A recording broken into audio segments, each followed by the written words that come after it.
/Cybernation Uncensored.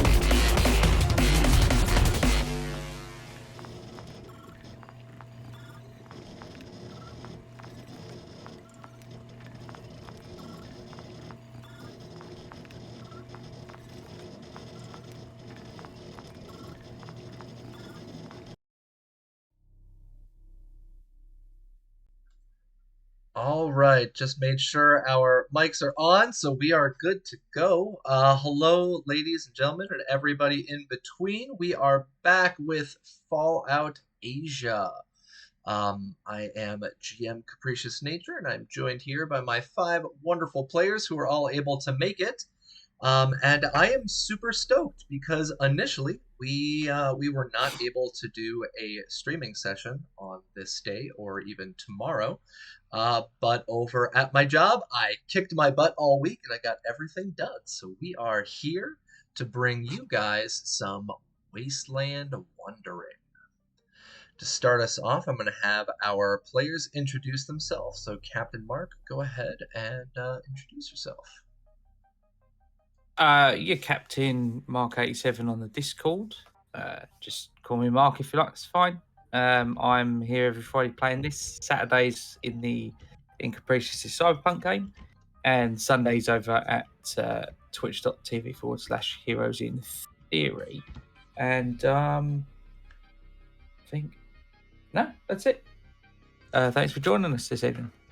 Always good to play. Alrighty, thank you. Raven, go for it. Hey everyone, I'm playing Camacho, your Wasteland Survivor Merc. You can find me all over the internet at Doña Trece Cuervo. Thank you.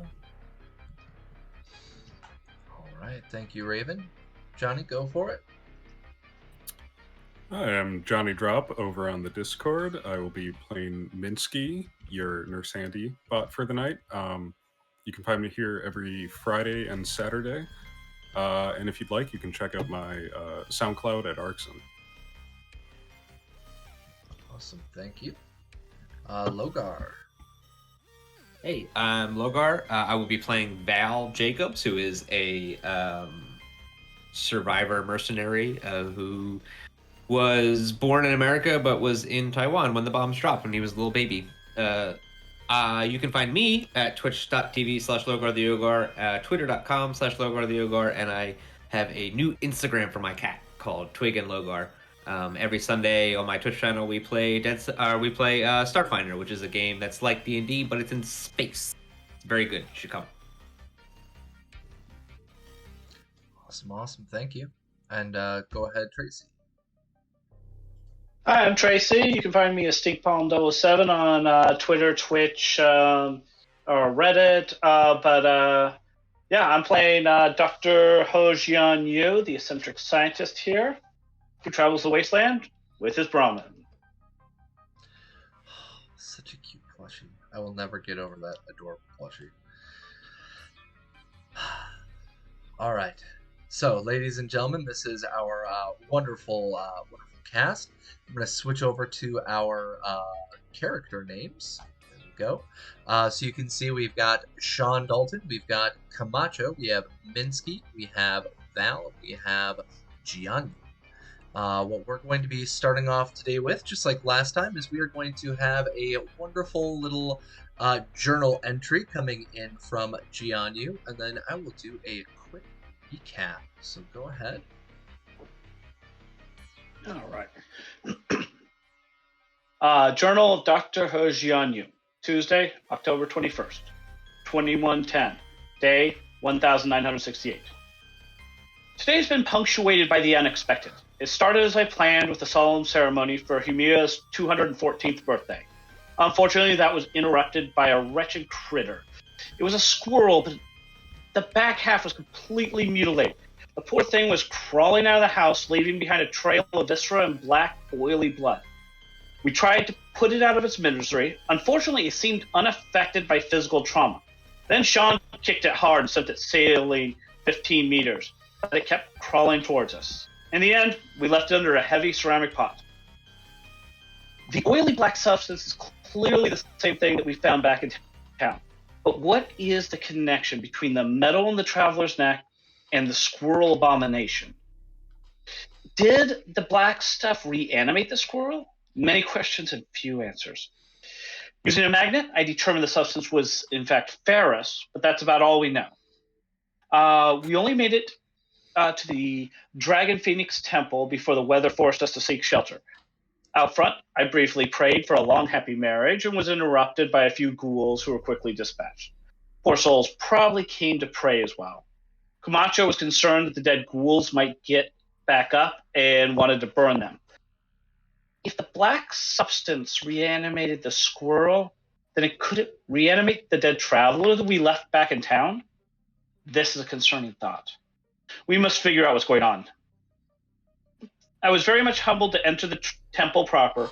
It's truly beautiful even after the years of disrepair. I felt compelled to tidy up the temple as best I can.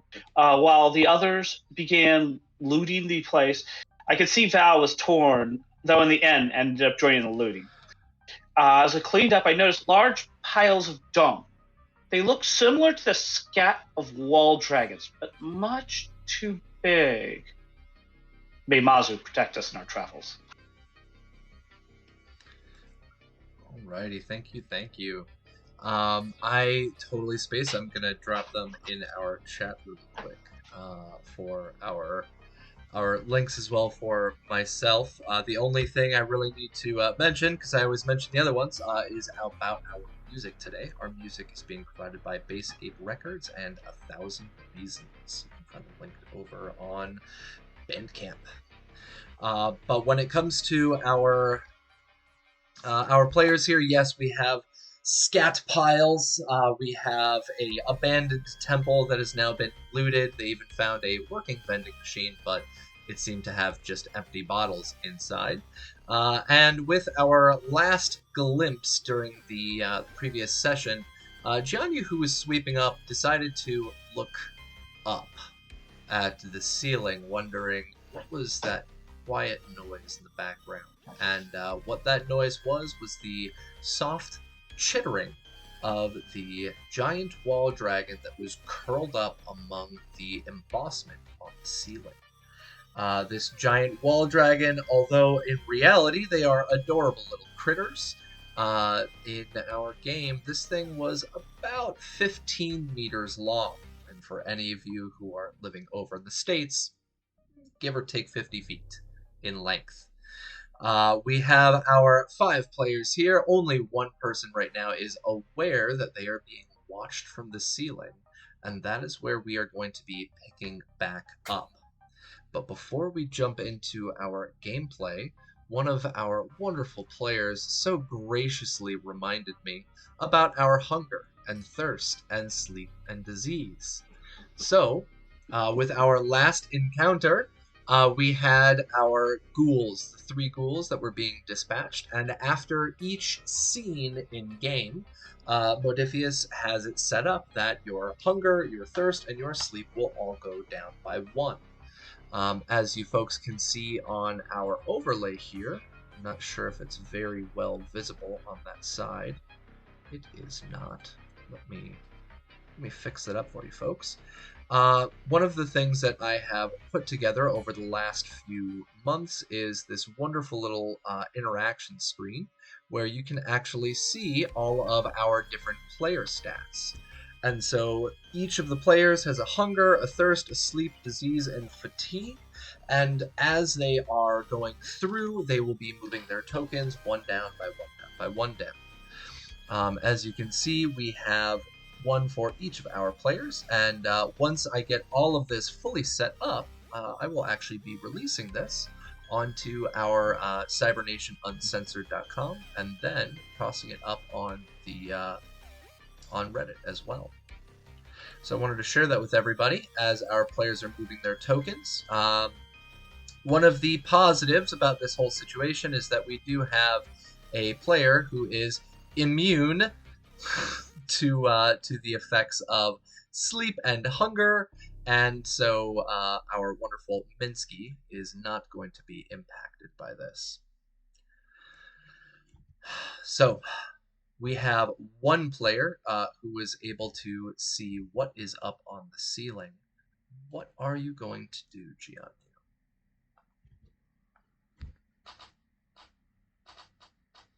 So,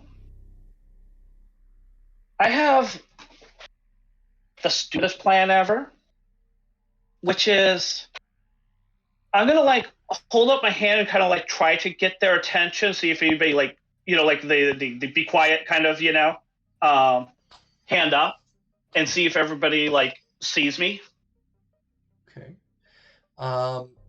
I would like everybody. Let's get our first rolls in. The four of you, please roll your perception and survival. Perception, survival.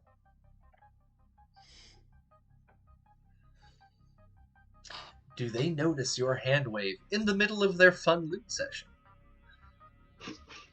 Minsky? Minsky, what's going on here? I thought you had eye stalks. Oh, wait, yes. Perception reduces the difficulty by 1. Minsky, you pass. Good job. Camacho. Oh, thank goodness. Camacho also passes. Val, you don't notice anything, and you almost got a critical failure there with a 19 and a 13. And Sean, 11 and a 13, you don't notice anything. So the two of you are very busy, but Minsky and Camacho, the two of you, notice Gianni just kind of shaking his hand over in your direction. And I'm gonna do like the shh, just like turn towards them and I'm gonna kind of point up at the lizard.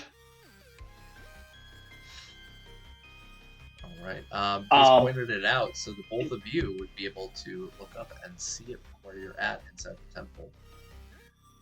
So, my brilliant plan here is I was wondering if I could spend 2 luck to say the lizard has eaten recently and is not interested in eating us. And then I'd probably begin to pray to Mazu that we be safe and stand there silently until the rain goes away. Like, pretty much scared shitless. That would be a Xianyu style, way of dealing with it. All right. I will...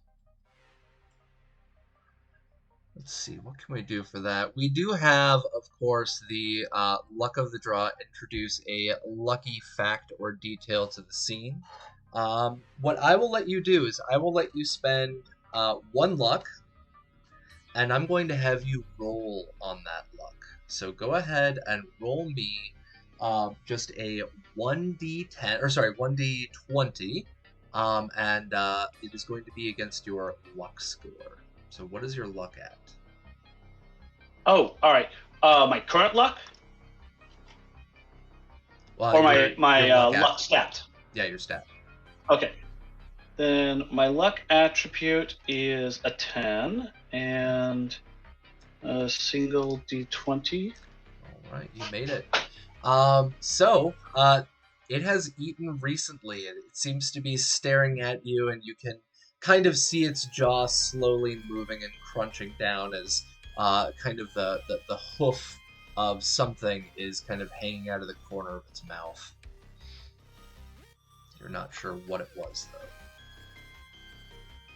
All right. So, I mean, I'm going to stand there just kind of like motioning to people to like stay still and quiet and like basically praying to Mazu the whole time. And hoping the rain goes away fast. All right. So you are standing there praying. We've got -2 on the next roll from Lord Daniels. Thank you. I'll keep my eye on that. Camacho and Minsky, what are the two of you doing as he just kind of stands there and puts his hands together and starts praying?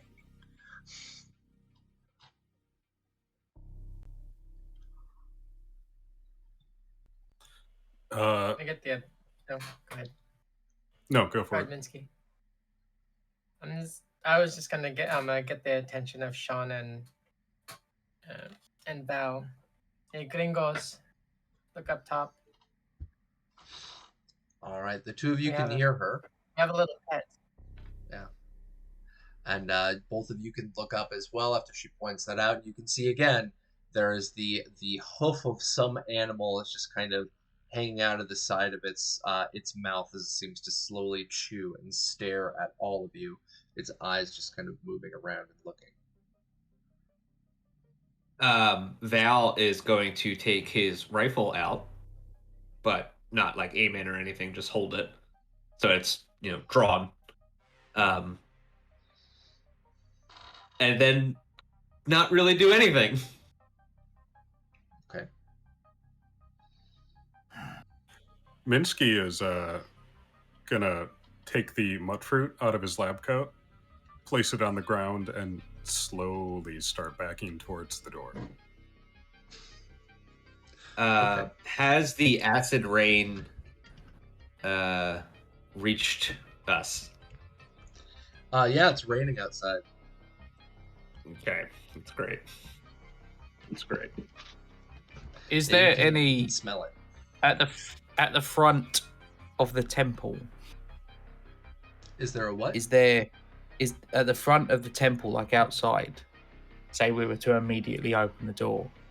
Is there there was no any like door. overhang? Yeah. Oh, okay, no. Well, all right, through the doorway, is there like an overhang, kind of where the roof is over a bit? Say Say enough to keep out the rain. If I'm there trying to isn't, can I use a luck point to say that there is? You can use a luck point because I do not remember there being one, Yep, and we were there right that's after fair. rain. So I will do that, and then again attempt to back out quietly, and literally what I want to do is go around the doorway and then just press myself against the wall, and I will stand there until the acid rain stops, but out of this thing's sight. That's the idea. Go ahead and roll me a agility sneak check.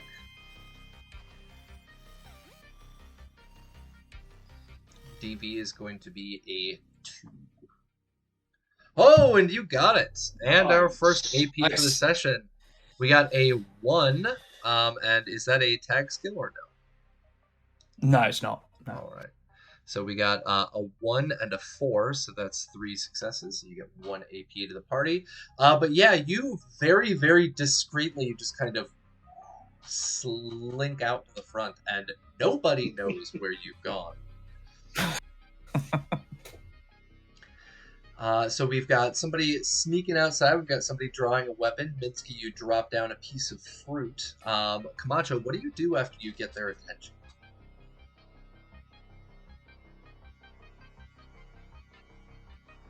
For someplace that's defensible or where I can retreat to. The best places to go would either be A, outside, or B, you could climb into the little cubby where those statues of the gods are located. That's a recessed area in the back.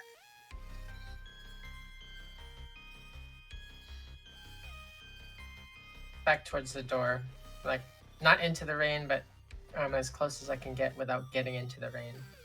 All right. Yeah, you back out slowly towards the overhang that Sean is at, but you do not see him. You were just kind of standing out there under one of the underhangs, one of the pillars there, so just quietly raining outside. All right, so the lot of you have decided to go with the quiet route on this, and let us roll on here really quick and see. Second.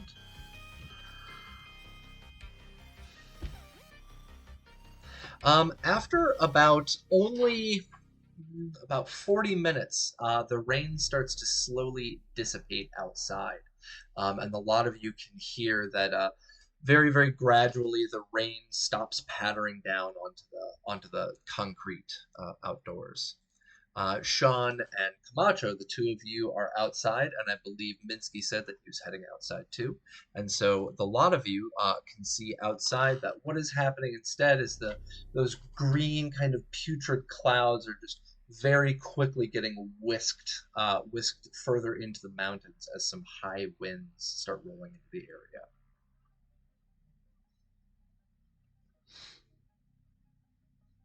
So Okay. what are all of you going to do? I think at this point, Val is going to try to slowly walk out of the building. Yeah, Giannu's going to slowly walk over to Dynamo, grab his leash, and then we're just going to kind of slowly walk on out. All right. Saying a few last prayers. Gotcha. If you will all. Oh, and I should leave some incense at this shrine. How many do you have left? I have 6 currently. Okay. How many are you going to leave? I think I should leave 3. Yes. Right? That's a custom. Yep. So that leaves me with 3 left. But yeah, I'm going to leave 3 because clearly my prayers were answered. And so, and we're going to walk out slowly. All right. If you all will give me about 30 to 45 seconds, I need to run to the bathroom really quick. I don't want to take a full bio break right now. I had a little bit too much tea this morning. So I'm going to let all of you chat really quick about what is the next step that all of you are going to take. What are you going to do? Where are you going to go? And when I get back, we will go from there. So give me one moment. I will let all of you chat. We just move on, I think. Right? Yeah, I think we're just going to. The point was to get to that white square on the map. And heads up, if we get into trouble of the more human variety later, could always lead them back to that temple. This is true. And then just take off. Yeah, we now have a corpse disposal service. Yeah. As speaking of that, how do we make sure that this thing stays here while we leave? Oh well, we don't. But there's no. The fruit did the trick. Clearly, we've left quietly. Right. Yeah. We've left quietly enough that it might just go and let us leave. Like I don't. It wouldn't. It just ate, so everything's covered in acid rain. Yeah. So I think we just move on. I think it'll just stay where it is. We'll cross that bridge when we come to it. If it starts chasing us, then we'll have to bolt. But there's no preventing it from following us if it wants to. So there's no point worrying about it. In Monster Hunter, right now. You can throw blobs of poop at monsters that you don't want around. So I was thinking that Jianyu could maybe about just dabbing ourselves in the feces to get it to go away, but not what I was thinking of at all. That's where you wanted to go. That's fine. There's plenty of it. I thought maybe just a handful, throw it at it. It smells the feces of another animal. It gets freaked out and it runs away. That's what I thought. You want to take a bath? Totally fine. I'm one of you, disguised. Whatever floats your guys' boats. If y'all want to cover yourself in poop, I don't think that'll be necessary quite yet. Yeah, I think we're too right. squishy to tangle with that lizard. All right, no worries. So yeah, a lot of you have, snuck outside after the rain has subsided, and as I mentioned before, all of you can start feeling these pretty high winds kind of rolling in. You're way up in these mountains right now, so you're pretty high altitude, but you can feel the high winds rolling in, and so during strong winds, we have a agility and ranged attack check modifier. So it's a +1 difficulty for any agility checks or any ranged attack checks for the duration. But all of you are now outside. You can see that this red temple you have now left mostly unmolested. I mean, you did steal a bunch of stuff, but it's still intact. We stole cleaned up. We cleaned up and we stole stuff that wasn't temple stuff. A combat helmet and a bunch of bullets. Minsky just used the vending machine. I don't know what you're on. I mean, allegedly acquired. Allegedly. Allegedly acquired. Mm-hmm. So yeah, you've got this You've got the view now as you're exiting the temple. As I mentioned before, when Minsky was checking it out, you have this view directly over Sun Moon Lake with its extremely dark and murky water. You can see that there's still some raindrops falling on the lake itself as the clouds slowly recede out, and the waves start to ripple a little bit as the heavy winds come in. In front of the temple, you can take a right and go down the ramp there and go back towards where you guys came from, towards your original settlement, or you can take a left and continue your way into Sun Moon Lake proper, going in towards the reservation. Yeah, that's what we're trying to do. Yeah. All right, so a lot of you head outside towards the ramps there, and you take a left and you start heading down. And again, you've got these very heavy clouds overhead. They're blowing with this heavy wind, and you can see that the path ahead of you starts curving. And at this point, all of you are close enough to the city where we don't have to make any survival checks to actually get there, because you can now see the structures. You can actually see some of those buildings standing up. But that the rain, possibly, or something else, has put out the fire and the smoke that you had seen just the day before. So there's no more smoke coming out of the city. I have a question. Yes. So the place that we're going, though, is like a settlement. It's not like an abandoned settlement. It's not like a derelict settlement, as far as our knowledge was before we got there. So the area that you're heading into is the former Sun Moon Lake resort. I believe, Camacho as well as Val grew up in this area. You guys know that these buildings that are there are former settlements, but every single one of them, to your knowledge, have since been abandoned due to the radiation, due to attacks from creatures and raiders and bandits and all that fun stuff. So the area has been, to your knowledge, pretty much deserted. Now, Jianyu, what I'm going to have you do is I would like you to roll... let's do intelligence survival. Have you been down this road all the way into the colony within the last couple of years? Intelligence survival. It's not tagged. All right. You have not. We got a 17 and an 18. Almost got a complication. It's been quite some time since you've been here into the resort area itself. But what I'm going to do right now on our Roll20 is I'm going to upload a closer map so that you guys can see a little bit more clearly about where you are. So give me 1 second. I'm going to find my file. Taiwan. There we go. Here's our Taiwan West map. Yeah. Real quick, was the rain coming from the direction of the resort? The rain was coming from the west, so out towards the Taiwan Strait, mainland China, in towards the east. Okay. All right. I wish I could just share my screen and have that work, but I don't think that would work very well. There we go. All right, let's get nice and zoomed in. Oh, crap. All right, so I'm going to leave that map where it's at right now. I just looked at mine, and I don't have anything that is more zoomed in at the moment. But let me pull up my Google Maps. Snazzy Maps. There we go, Snazzy Maps.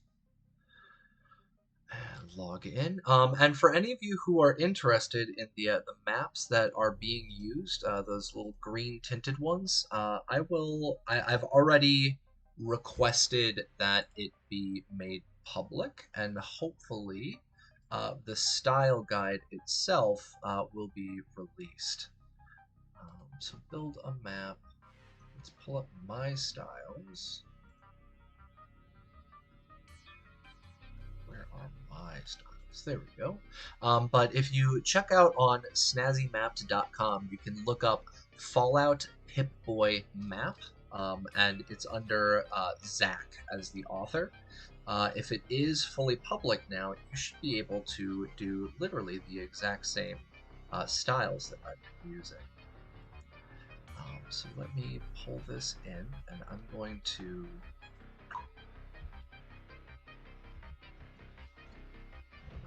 100%. There we go. I'm going to pull up a closer map of the city proper. Just give me one more moment. It's being a little finicky right now. My Firefox is not liking me today. All right. So yeah, as you guys are moving into the resort itself, there we go. Got a much better map view now. Fly changes. All right, now let me export this, and we will be good to go. So as you guys are rounding that corner, you can see that ahead of you, there's a lot more of these, houses and buildings. The area itself seems to be quite a bit more filled out. You know that there's still another couple of corners that you would need to take to get into the actual resort, but you can see the remnants of some of these former settlements that have been abandoned for quite some time.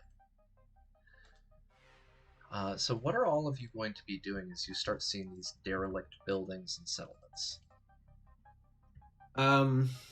Val is going to be scouting things out because he's also looking for a family plaque. And I think I have the address of the house. Yes. So he's going to be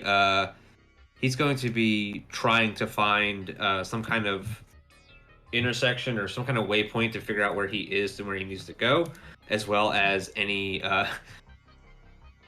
corner stores that might have some junk food in it. Always on the lookout for Always after the junk food. Om-noms. Okay, so you're scouting ahead. You're trying to actively look for any of these like buildings, addresses as well, because you said you're looking directly out for that address.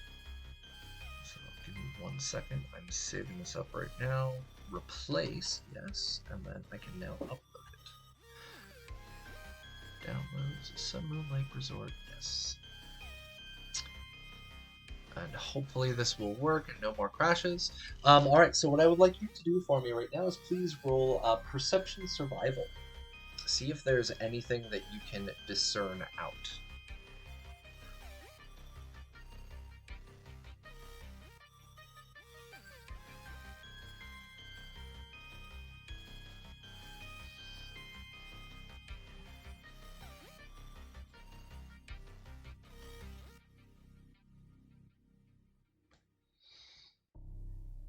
Oh, hell yeah.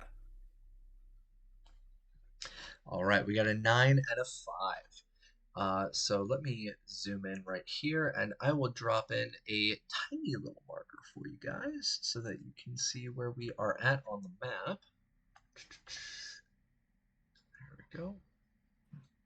So where you guys are at is right here. You've rounded that corner of that temple and you're heading on your way this direction. You can see a lot of these old buildings, a lot of these old areas.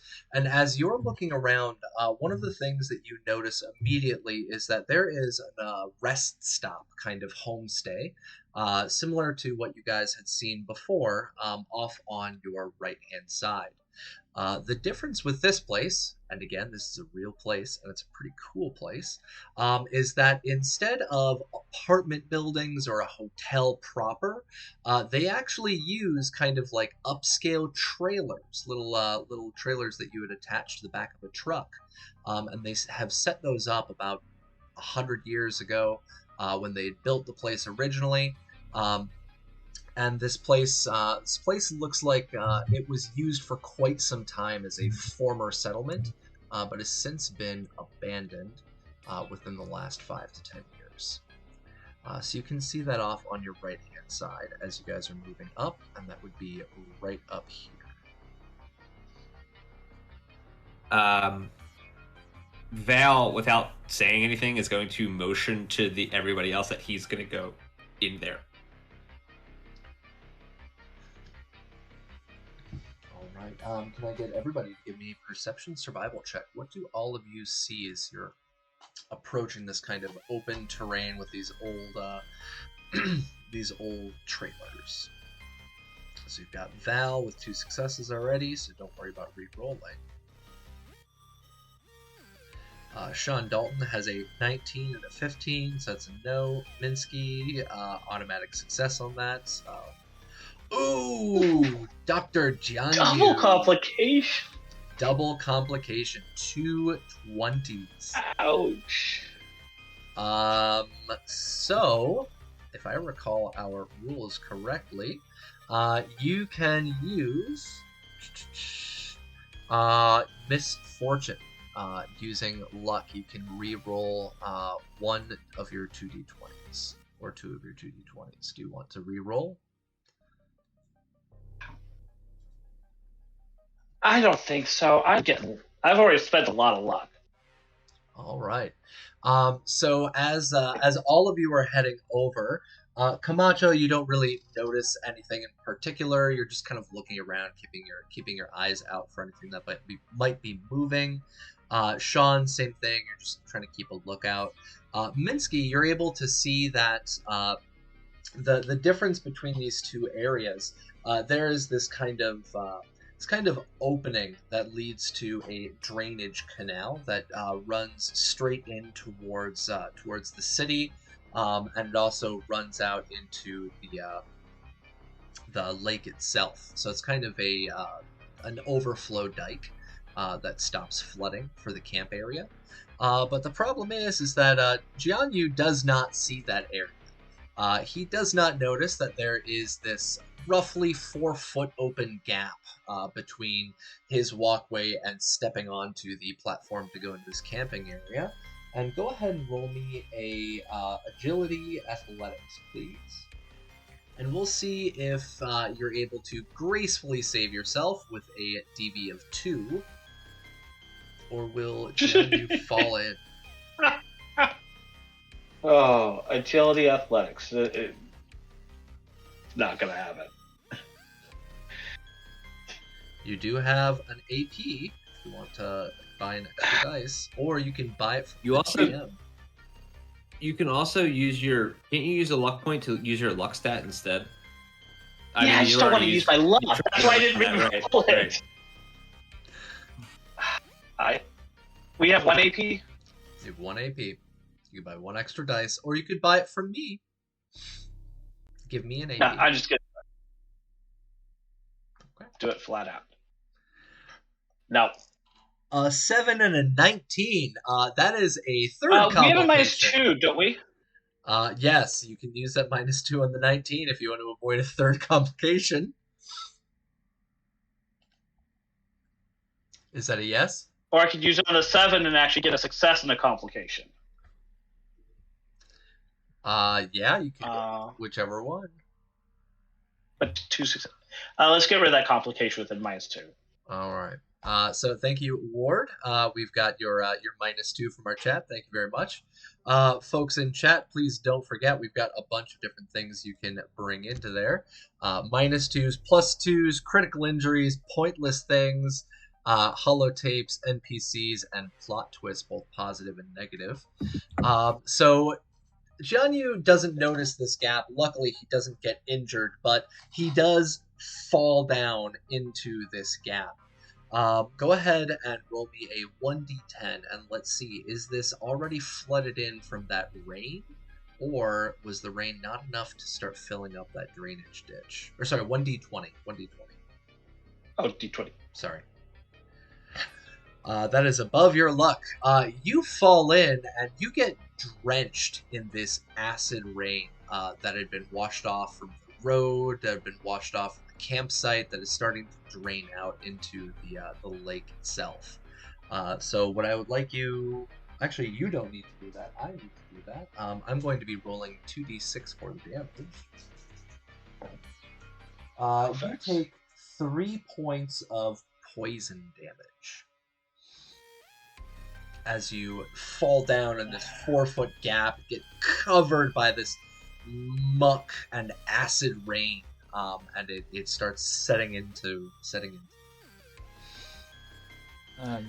Sean would already be halfway over there to pull him out of the ditch, I think, by the time he's gone in. I Can have try a and pull him out? survival kit, and I would like to use it to make some rope. Perfect. Go ahead and take a use off of your survival kit. For those of you who are That's curious, the first time I've used it. yes. For those of you who are curious, what the heck is a survival kit? That is in our Fallout Asia supplement that I have put together. It's hosted over on Cybernation. Uncensored.com, and the survival kit allows a user a bunch of different uses for just random stuff that's not in the core rulebook. So Val, you take out your survival kit, you start pulling out some of this nylon rope, and you start lowering it down to Jianyu. So Jianyu, go ahead and give me a strength athletics check to start climbing out of that ditch using this rope. Yeah, I'm doing awesome. You are doing awesome. Full day.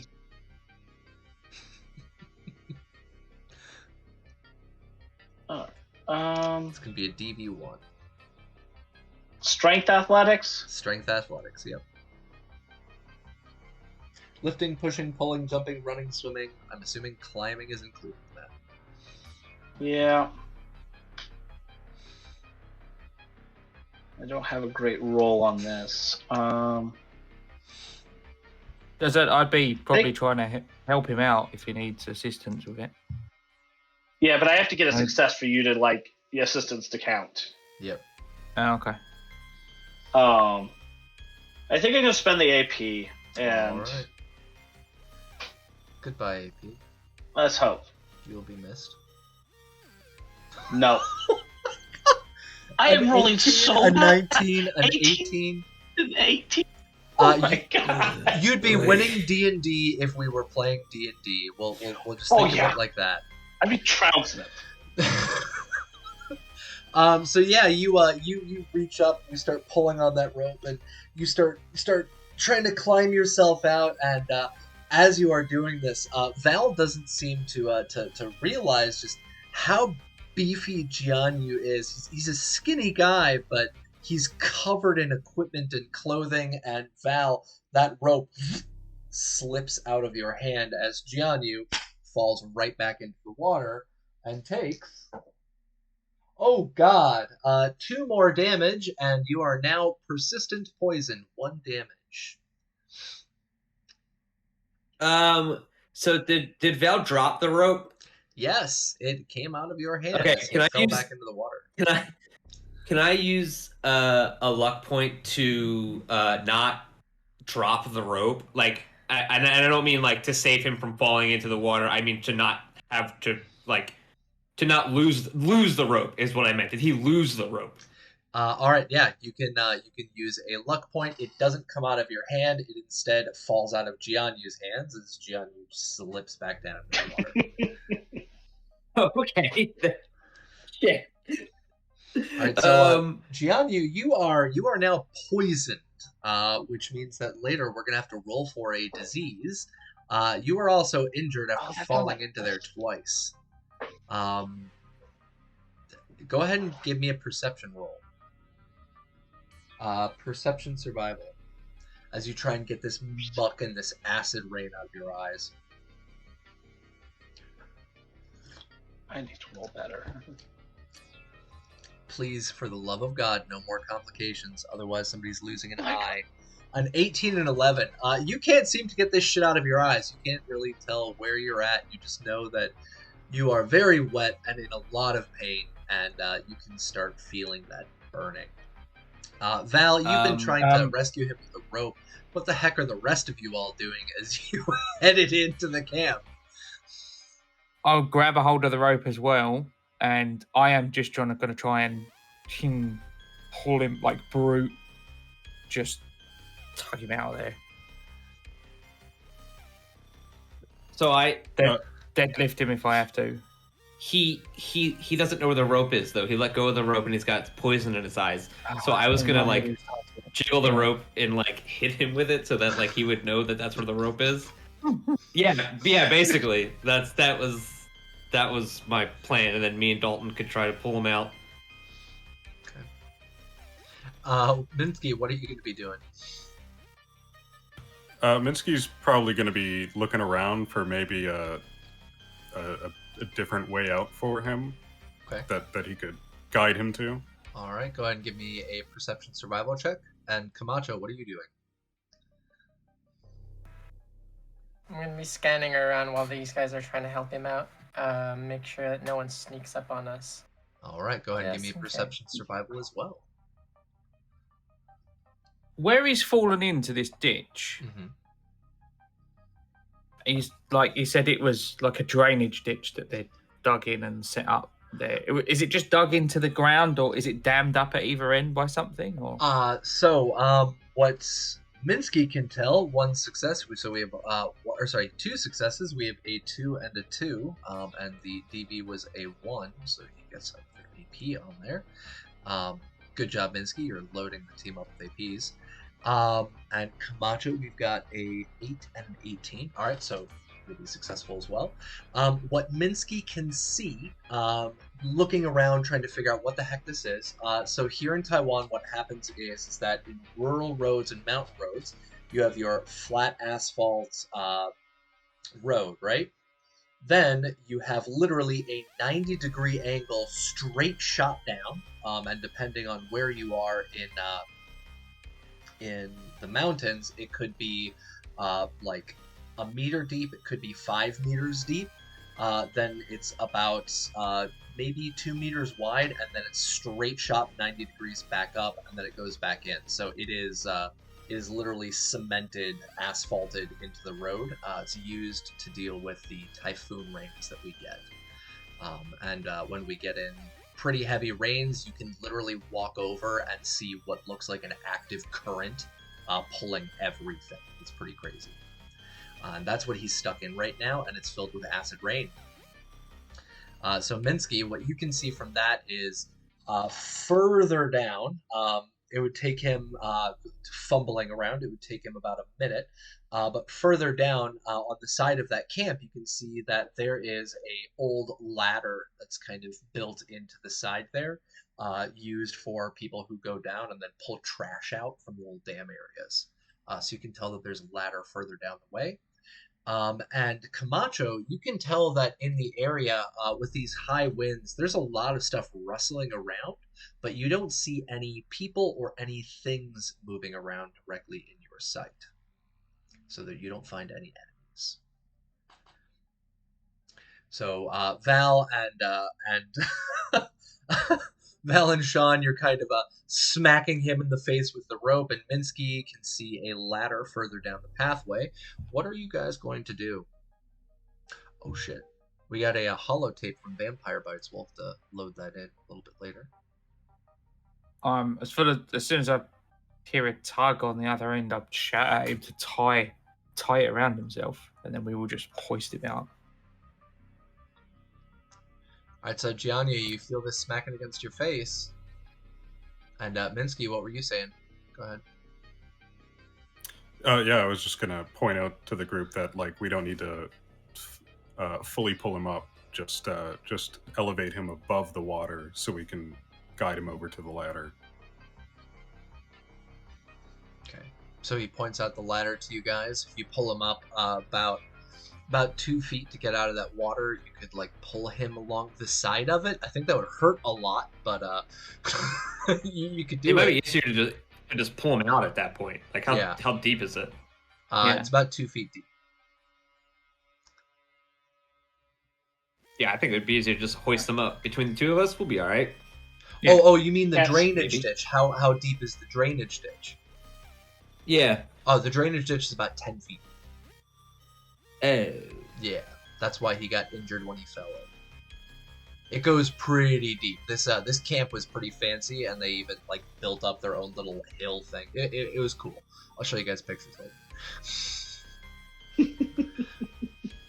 But yeah. So I think our best bet is to have Gianni wrap it around himself, and we try to pull it out. And oh shit, why are we trying to pull it out? Let's tie it to the cow. So Val runs It worked, probably. and starts to try to push Oh god! He starts to try to like coax Dynamo to come over to the side of the thing. So I guess he grabs him like by the collar. Does Dynamo have a collar? And like a Yeah, he's like got a like a lead? leash thing, and Yeah. All right, so what I'm going to need Jianyu to do, Jianyu and Val, both of you, please give me a. You can choose either intelligence or agility with survival for tying on that rope on either end, and then I'm going to roll for Dynamo.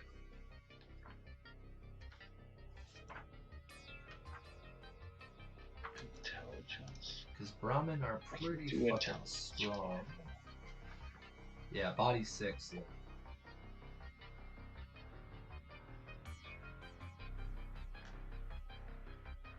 Finally, I got some success. Yes, you've got an 11 and a 3. Val, what do you get? What did you want from me?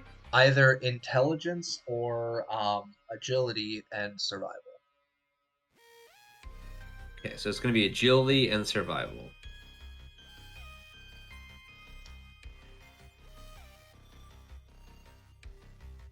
All right, you got a success. You got a 3 and a 12.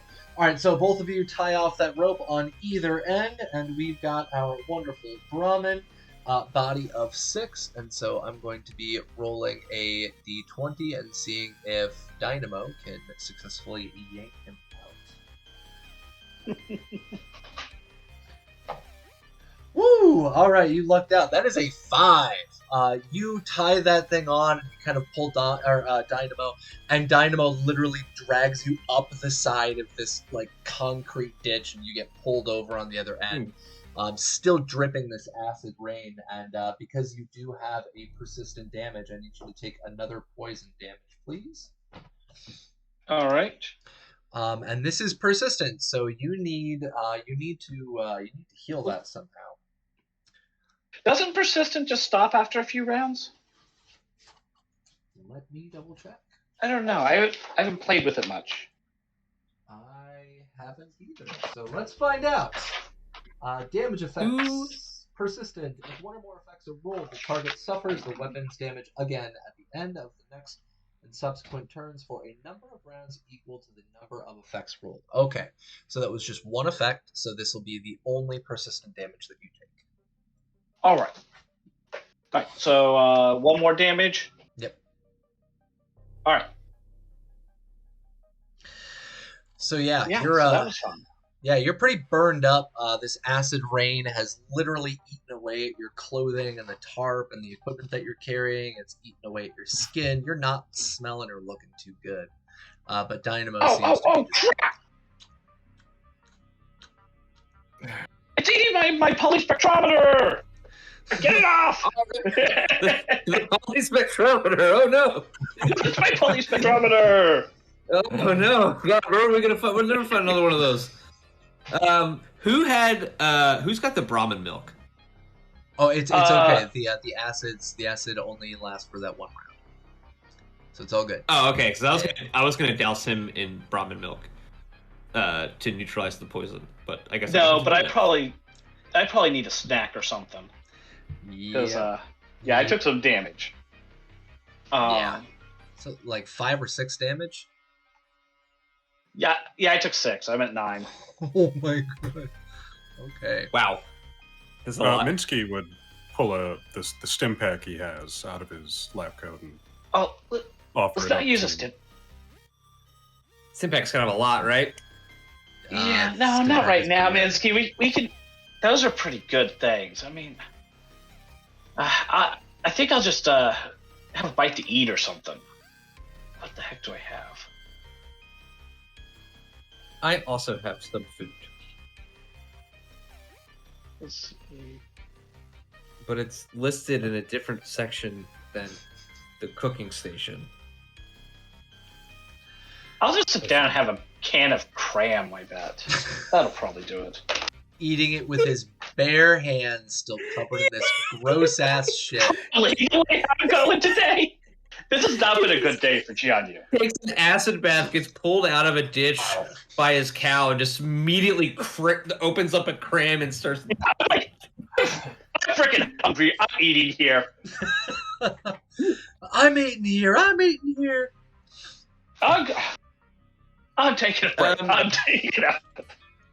Would a medicine check do medicine checks heal hit points? Down. Actually, yeah, they can. First aid can. Its default special attribute is intelligence. You might use agility to perform surgery. Medicine is the skill that covers all medical applications, so it does not directly heal unless you have a healing ability or item. No, it's Okay. It says there's an ability of regaining health where you can use the first aid action to heal a character's health, passing an int medicine test, healing a number of HP equal to your rank in the medicine skill. Yeah, so that would be a perk itself. So it's not just a regular check. No, it's not. It's not part of the perk. It's yeah, page First aid is an 34 is action. where. I was on page 40. That's right. And if that's the case, that is absolutely what I will be doing. All right. That's probably the better choice. Intelligence medicine. For poisons and diseases, you may assist the patient's endurance plus survival test to help cover medical attention. Single character can provide medical attention for a number of patients with medicine rating. So that's at the end of the day. Page 34, regaining health. Oh, sorry, I was looking at the medical attention. Jesus. All right, you can use first aid action to heal a character's health. Pass intelligence medicine test to heal a number of HP equal to your rank. An additional 1 HP for every AP you spend. You can only heal HP of a stable character. Good call, thank you, because that literally doesn't exist in Cyberpunk, and we've had so many injuries. And no way to heal them. It's the future, so the bullets are the better. future. Yeah. Or whatever. Yeah, whatever. Go ahead and roll me a intelligence and medicine check, please. Can I assist? If he gets a success, yes.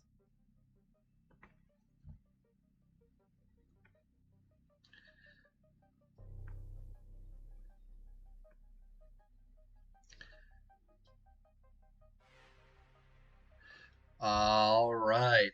So that is a tag, a 3 and a 9. So that's another AP. And Camacho, you can totally go in and assist. Roll a 1d20 against your intelligence medicine. Oh. You got another success. You got a 7. So yeah, you are healed up quite well by the two of them giving you medical attention. Minsky's medicine is a 4.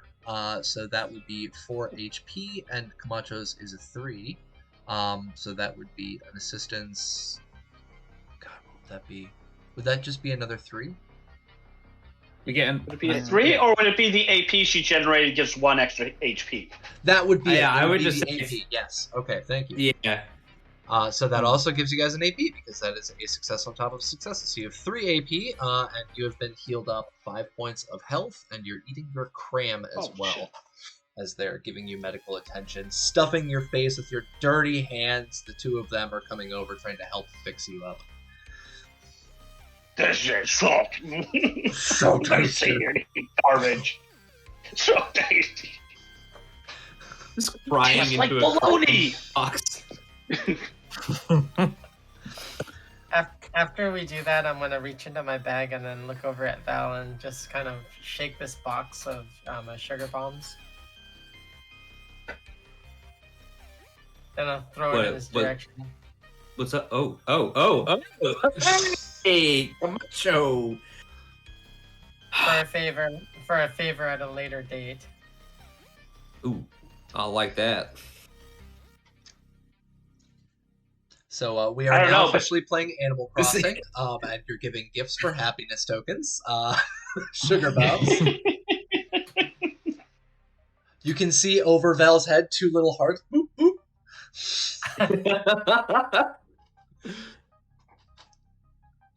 But yeah, so the lot of you are officially pulled him out of the ditch. You can all now very much so see this drainage canal that runs the length of the road, and hopefully won't fall into it again. And you guys can see this camp, and the camp itself, as I said, it was definitely a former settlement. You can see some fencing that goes around the area. There's a gate that's there, and the gate is still closed. There's some very old, ragged kind of barbed wire running down the length of this fencing. But there are still some of these wonderful little trailers that are there. Doors seem to be closed still. And there are, let's see, D6. There are 6 trailers that are still left there. So what do you guys want to do? Do you want to try and enter this camp? You're going to have to get around or through or above the gate and the barbed wire. Do you want to keep moving on? No. Head to the camp, I guess. See what we can. Well, we'd have to break our way in, right? Yep. Sure. Yeah, I think we can just skip it. Up to you guys. How high is this gate? It's about 8 feet tall. 2 meters. Oh, I'll clear that. With barbed wire on top? Yeah. You're going to clear it. You're just going to jump. not like, NFL combine, like Stand vertical. still, backflips 8 feet in the air Yeah. and lands. Sean says that, and Bale's like, "All right, fine. Maybe we won't skip it. Jump. Oh, do it." No, I climb up and then using a use of the survival kit, I'm calling it here because I don't think, tell me if I'm wrong, but I don't think there's like clippers, like wire cutters, as an item in the rest of the book. We have multi-tools. The Yeah. multi-tool would have a clipper on it. Yeah, it would have Would some it? kind of wire cutter. I can let you okay, take my it multi. would. It's like a leather But it's still really... Yeah, I think it's pretty much exactly what it is. Okay, no, that's fair enough then. Yeah, so, I mean, you could take the multi-tool and climb up there with one hand, snip the barbed wire, and then I guess... Well, if you I don't know. you only have to cut one part of the barbed wire, and it could just pull it wide open at that point. No, It would it's take one so coil long. of barbed wire going around the top. Yeah. Yeah, but it Go ahead. no. Yeah, like, sorry, it's like a coil. So like if it's coiled and it's attached, it's probably attached at like several points. So if you clip one, the other side of the coil is going to be held up. So it might go like this, like a little bit, but it's not going to give you room to get through unless you clip the other Clip side. multiple spots. That might work. You guys have never scaled and crossed barbed wire. Nope. No. Throw No. a blanket. You throw a blanket over the top of it. Yep, there you Well, I go. was gonna say- Blankets. Would it help if I take my lab coat over it? I didn't think we had one, but yeah, I mean, Well, lab coat Can might actually work. Minsky wait? Can Minsky just fly over it? How's that work? No. It doesn't allow him to fly. It kind of just hovers over the ground. Okay. The two of you just pitch Minsky over the top. No, Just good. yeet him Sean over the top. would But no, ask I do have a lab coat. I Minsky if he bring could over. borrow the lab coat, then yeah. And actually, in my inventory, I've got some torn up old clothes that I found in the temple that I could probably pad it down with. All right, so first and foremost, give me athletics and endurance check for climbing up the side of this fence.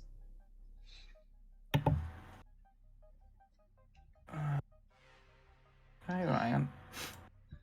Don't forget, we still have another -2 in chat. And Vampire, I haven't forgotten about your holotape. Don't worry. Do you want to use the -2? I'll take an extra dice. All right, so you want to use an AP? Yeah, just one. All right, got it.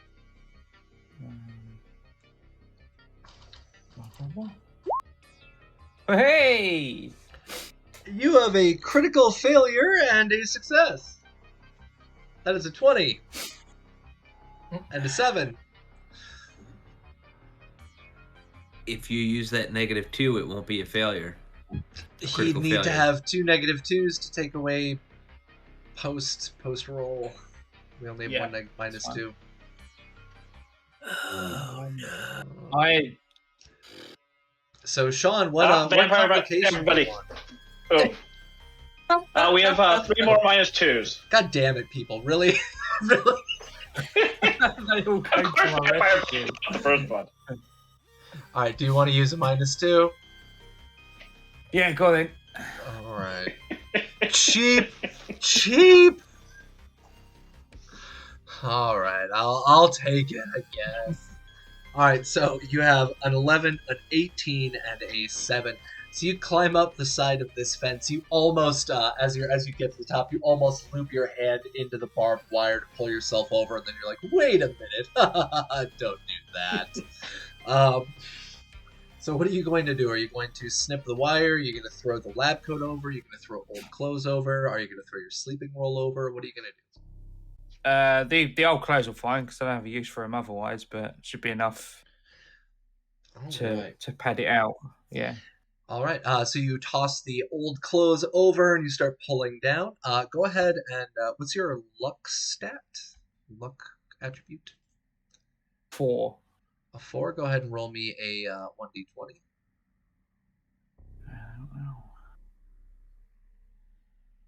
Hey! A critical failure. Awesome. So as you are pulling down on these clothes to make sure that it covers the barbed wire, they just kind of go and strip straight through. The clothes are now shredded junk. Nah, they were junk anyway. All right. I'll try the lab coat, I guess. All Just right. going for everyone's wardrobe, trying to All get right. over this fence. You We're throw all the naked lab by the time coat you get over. Go ahead and roll me another 1d20. Yeah.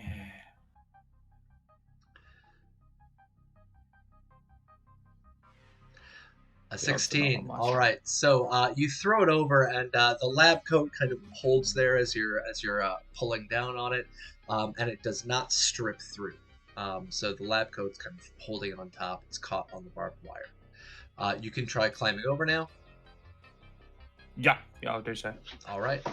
So as you climb over, you climb over and you kind of drop down behind this this gate. Go ahead and roll me a perception check. Perception's right. I keep forgetting it's 2 stats, not 1. This is Fallout, not Cyberpunk.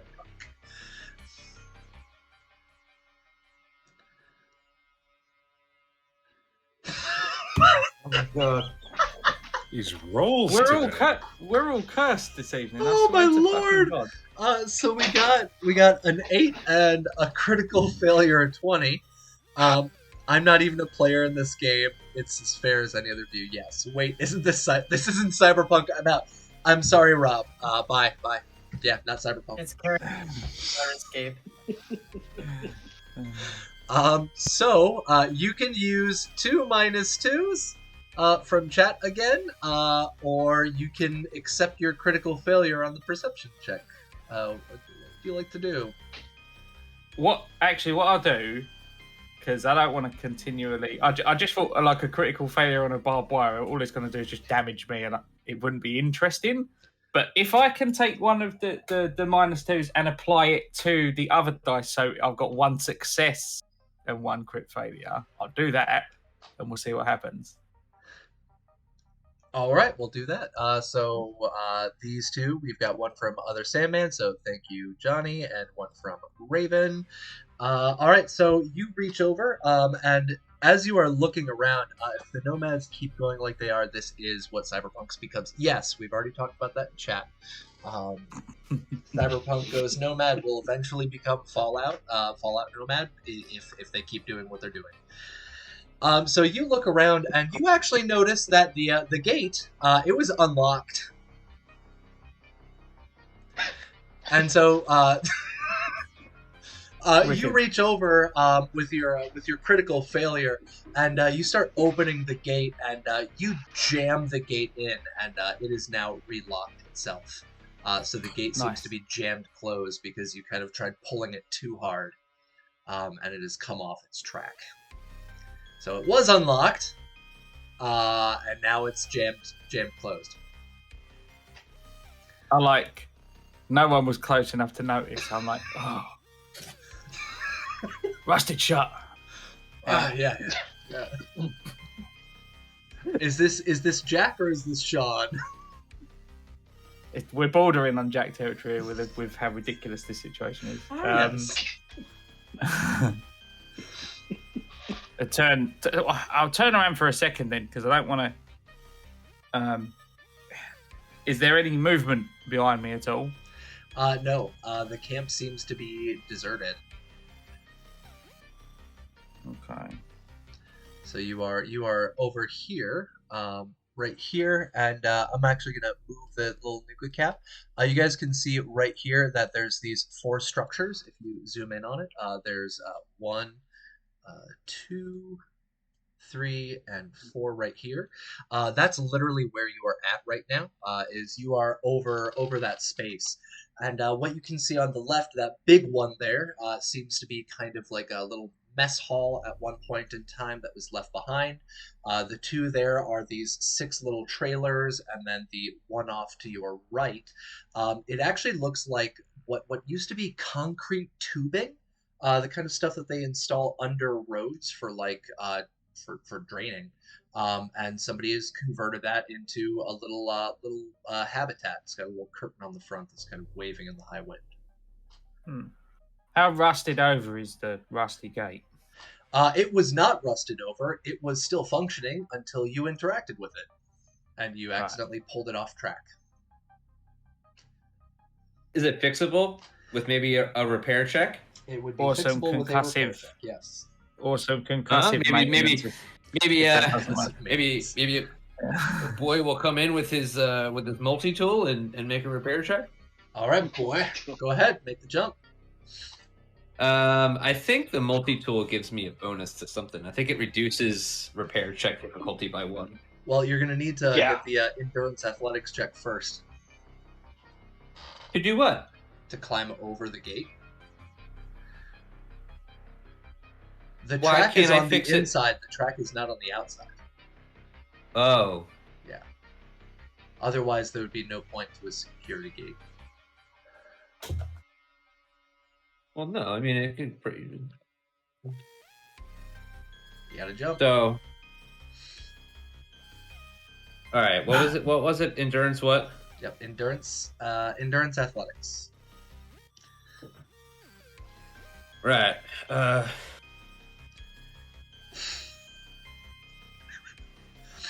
I just love all these rolls today. He like turns around and looks at everybody like, now, I'm not real confident about what's about to happen. But I'm going to climb up over this fence and fix it from the inside. You hear go for it. All right. So yeah, we got a 3 and a 2 that will generate us 1 AP. So you guys are back up to 3 again, and you're able to pretty adeptly scale this barbed wire fence. It's pretty obvious. You've done this before. You just kind of monkey your way over it. You're even able to successfully push down the lab coat without pulling it as you go over, and you kind of pop over and drop down right next to Sean.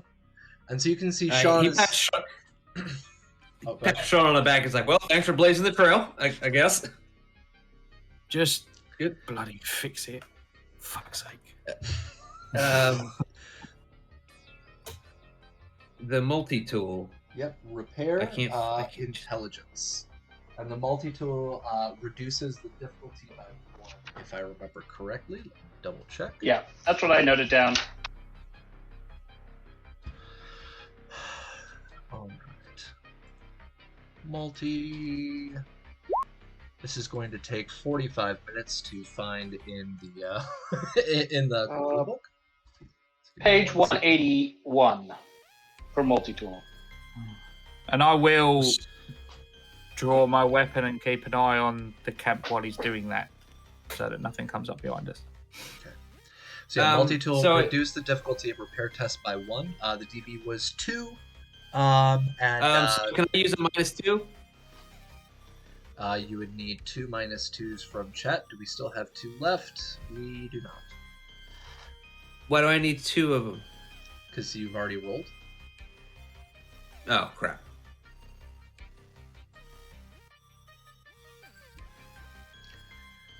Yep. So you pull out that multi-tool and you're like, oh, I've got this. I scaled the fence. It's all good. And then you get down and you realize that Sean not only pulled the bottom wheel off of this track, but it seems to have cracked. He doesn't the know wheel. that. He doesn't know that. Oh, sorry. It doesn't seems know like that. it seems as if the didn't really wheel understand what he itself said. was pulled off track by an unknown mysterious force. And the wheel, which had at one point in time been this polymer plastic, is broken because it's shitty polymer plastic that's like 100 years old and just went through acid rains for the last 100 years. It's cracked and it's off track. You don't seem to be able to fix it back together with the tool.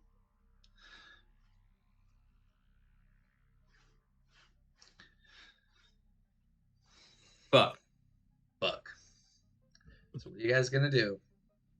I mean, I guess a lot of us could just grab it and try to force it open. It's not locked. It's just not going to move well when it's not on the track. So That is we true. just need to get it like Brahmin wide. Yeah. Yeah, could we Oh, go ahead. all make a strength check? Could we all Yes. make a strength check So to what's push going it? to happen is this is going to be a group test, and because this is a heavy-duty gate, it is going to be a DV4 to get it to open that wide. So what's going to happen is that one of you are going to start the strength athletics check, and then the remainder of you that are helping will roll 1d10 if they get a success. Can we Who has good strength? get the gate to the cow and have the cow walk parallel to the fence to pull it along the track? The cow would fall into the ditch. Wow. And then you'd have to Right. pull My- a Brahmin out of a 10-foot Ooh, deep no. ditch. Yeah, not good. No, we would just lose Yeah, that no go. cow. Yeah. Bye, Dynamo. No. We'd have to spend all my- day like rigging up stuff to haul it out or something, you know. Just like a system of pulleys just to haul a cow out. Yeah. Good. My strength athletics is 8 altogether.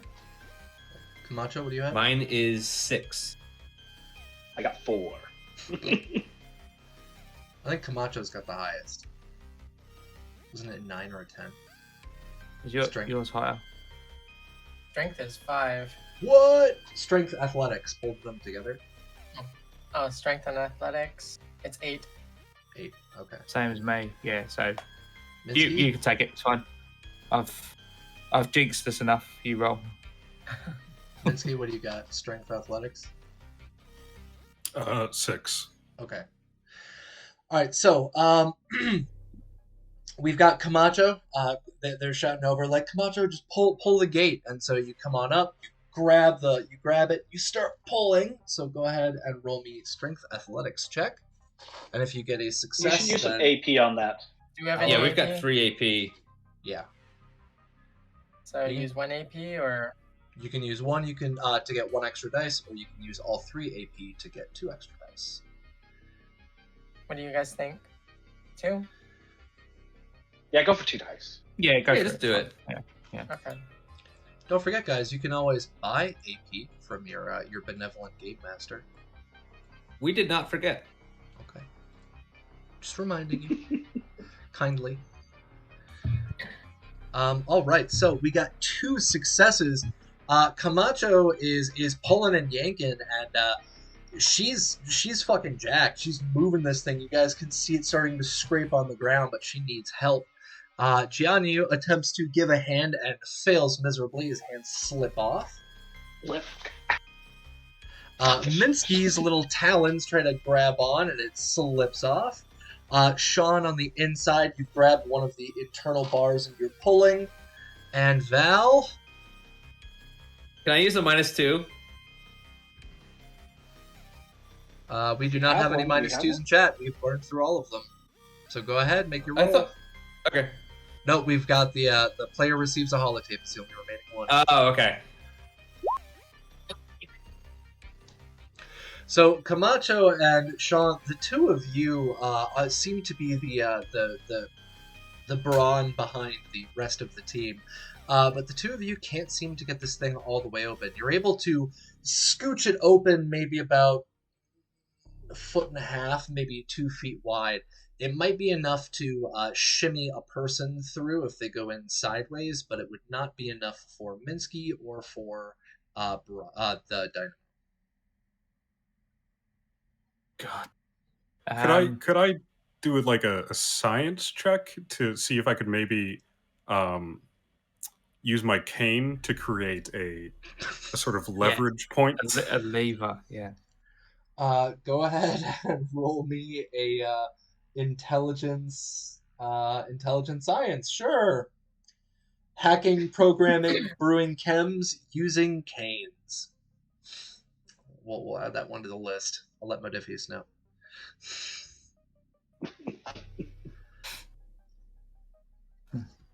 Liberally applied physics. Yes. 2 successes. So you're able to kind of jam you grab the cane and you're just like, I think this might work. You jam it in there and start pulling as well.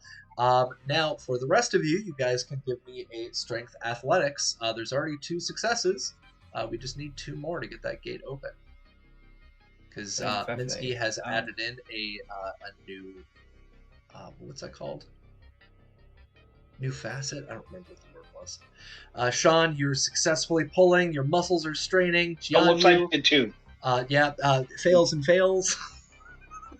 Yeah, doesn't matter. Camacho, oh god, critical failure. Use the luck point. Use the luck point. I'll use a luck. Okay, you can reroll. There's complications. You guys would be beating the shit out of D&D right now, but it's not in the dice stars for you. So Camacho, go ahead and re-roll it, and then Val still waiting on you. Nice. Success. We've got 4, right? We've got 4 now. So before Val even gets his slippery fingers onto the gate, Minsky leading the way with Camacho and Sean. The 3 of you were able to get this gate pulled open wide enough to get Dynamo through. And you guys can see that the wheels on the bottom, they are now completely destroyed. It does not look like this gate is going to be able to be closed very easily. Even more difficult than it was to open.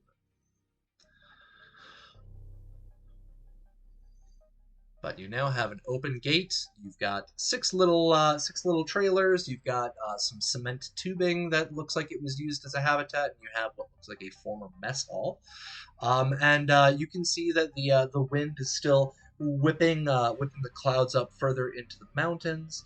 And as you guys are walking into that area, hold on one second. You can feel that the reason that you have this massive push of wind is because you can feel the temperature immediately start to rise. And so you are now in a heat wave. Temperatures rise and hit the area hard and fast. Any and all physical activity makes you more exhausted.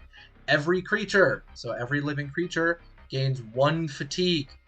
For every additional hour spent out in the heat, you gain an additional fatigue. So everybody, please go on to our Roll20. Go to your hunger, thirst, sleep, disease, fatigue. You're going to move hunger, thirst, sleep down by 1 because we've completed a new scene, and you will all be adding 1 fatigue. Everybody except for Minsky, whose Pimp Cane has saved his day.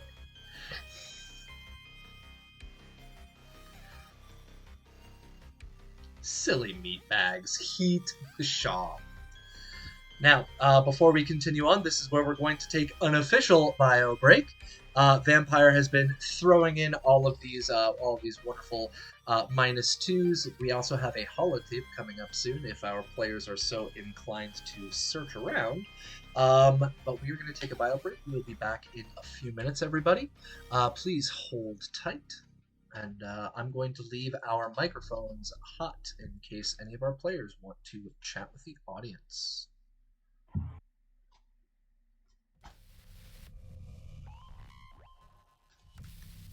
All right, mics are hot. We are on our on our break screen. We will be back in just a few minutes, folks. Cool.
What's a raid? What? What's a raid?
Man, we have been rolling so bad.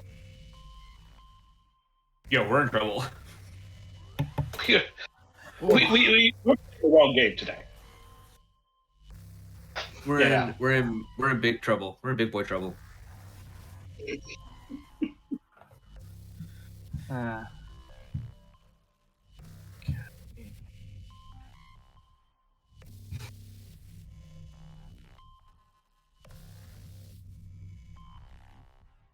Yeah, at this point, if you want me to fight people, talk to people, or drive a car, I'm quite good. Other than that, yeah. Yeah, don't ask me to do strength athletics rolls. It just doesn't work.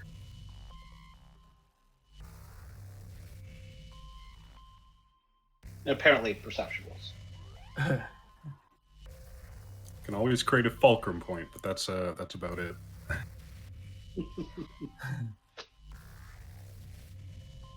Where did that go? Why did...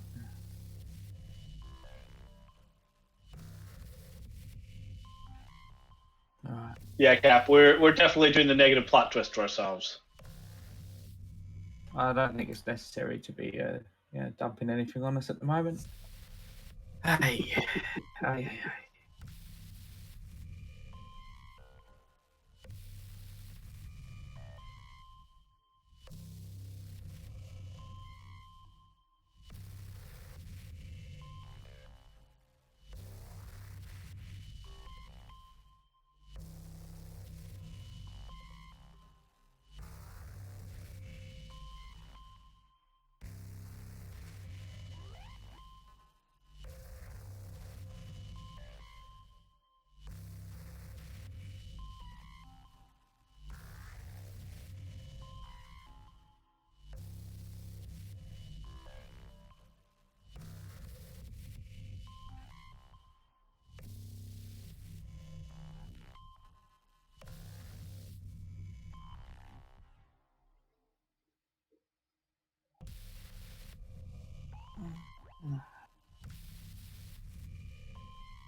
are they doing over there?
I've just got another tab open over at Outworld Sounds because they're live at the moment, right? And their room, or at least the room that they broadcast from, is like the one I always pictured having when I was like 18. It's fucking rad. There's just neon everywhere, blinking lights. It's amazing.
Yeah.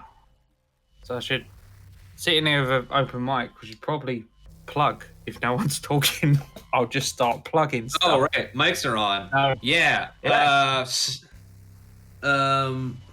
Hey, chat. What's going on? It's your boy, Logar the Ogar. I would like to plug everything that you like already. You know about anything that I would tell you.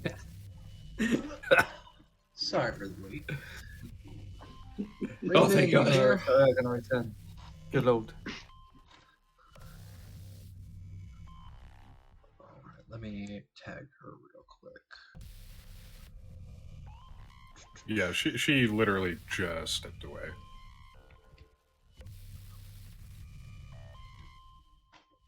No worries. We got what? What's everyone else doing? Logo, I know you play. You mentioned you do Starfinder on a Sunday, right? Dude, I got kinds of stuff going on. I'm trying to turn that into I'm trying to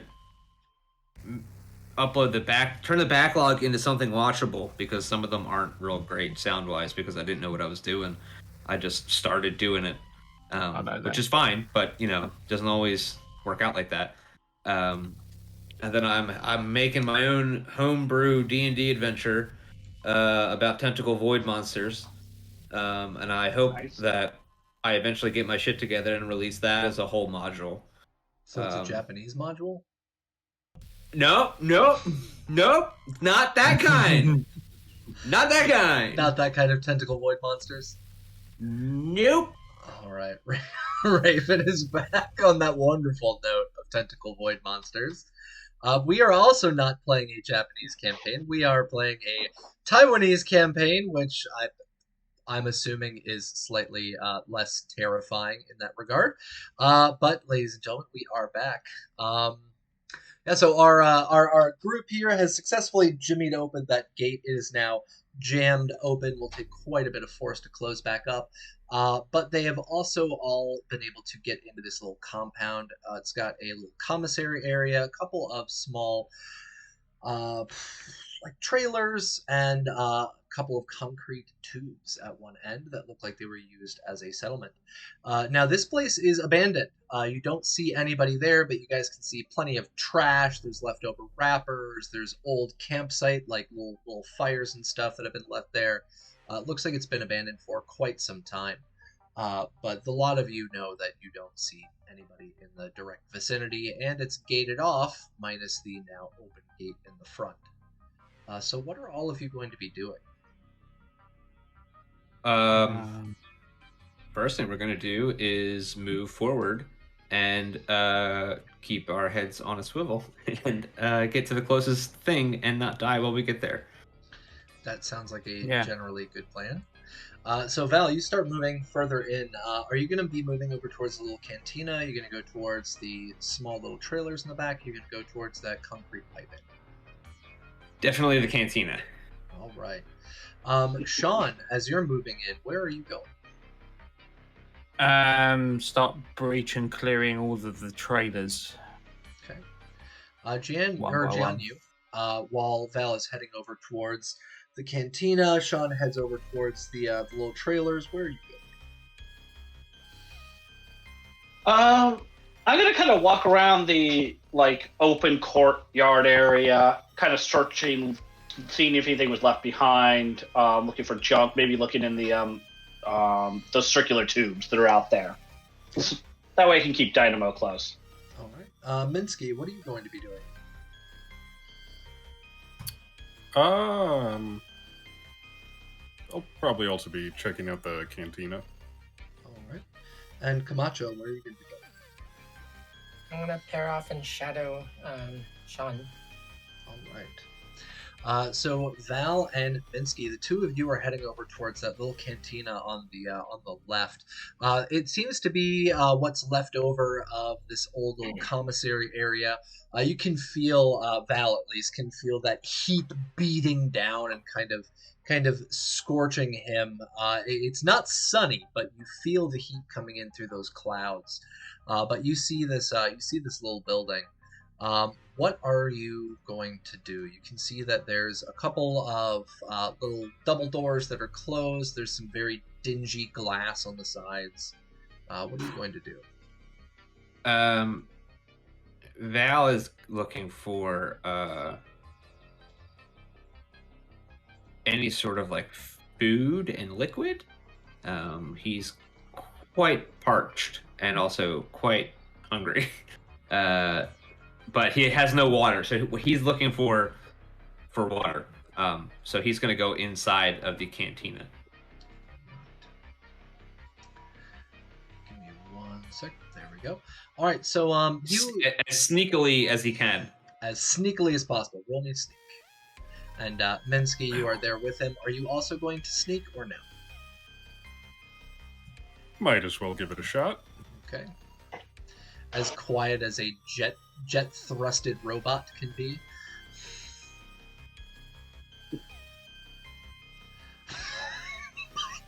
God! We have another critical failure. All right. Do you want to take some +2s from chat? No. I'll just deal with it. All right. Minsky, you very quietly go into this this kind of like semi-powered down mode, very stealthily get up to this door, and Val walks over. And he's attempting to be quiet, and as he pulls on the door itself, he opens it up, and what you can hear as the door opens, it sounds like a set of cans filled with glass start jingling incredibly loudly as the door opens. And Val, you can see that as you're opening this up, it keeps making this noise. Everybody in the area can hear it as you're opening it up.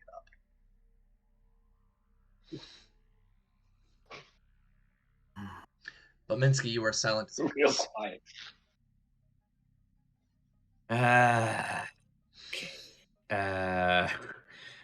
Val is just gonna open it far enough to get inside. All right. So yeah, you continue opening it up as all this glass and metal kind of clinks together, and you get it open wide enough for Minsky and yourself to be able to enter, and you can see inside of this building. It already looks like it's been heavily searched, and the interior is completely fucking ruined. The air inside of the building is stale as hell.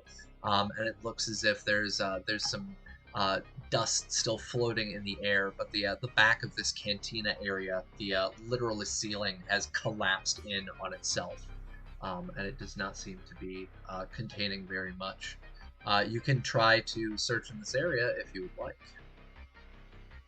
Yeah, I'm gonna give it a shot, just because I'm already in here. All right.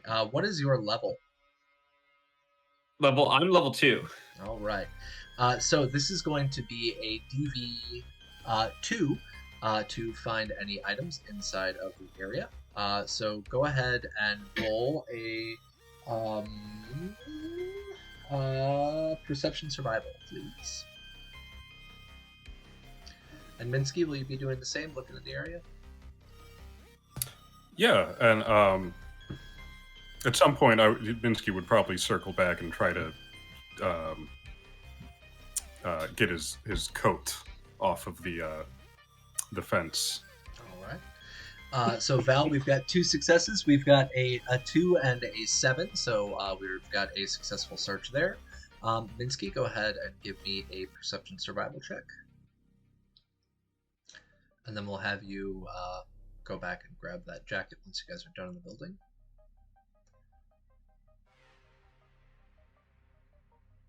All right. So Minsky, you don't really seem to find anything of use pretty much inside the building. But let's roll on here. All right. Inside the building, Val, you're able to find a sack hood that's been left out on one of the counters. The sack hood looks like it's stained very well worn.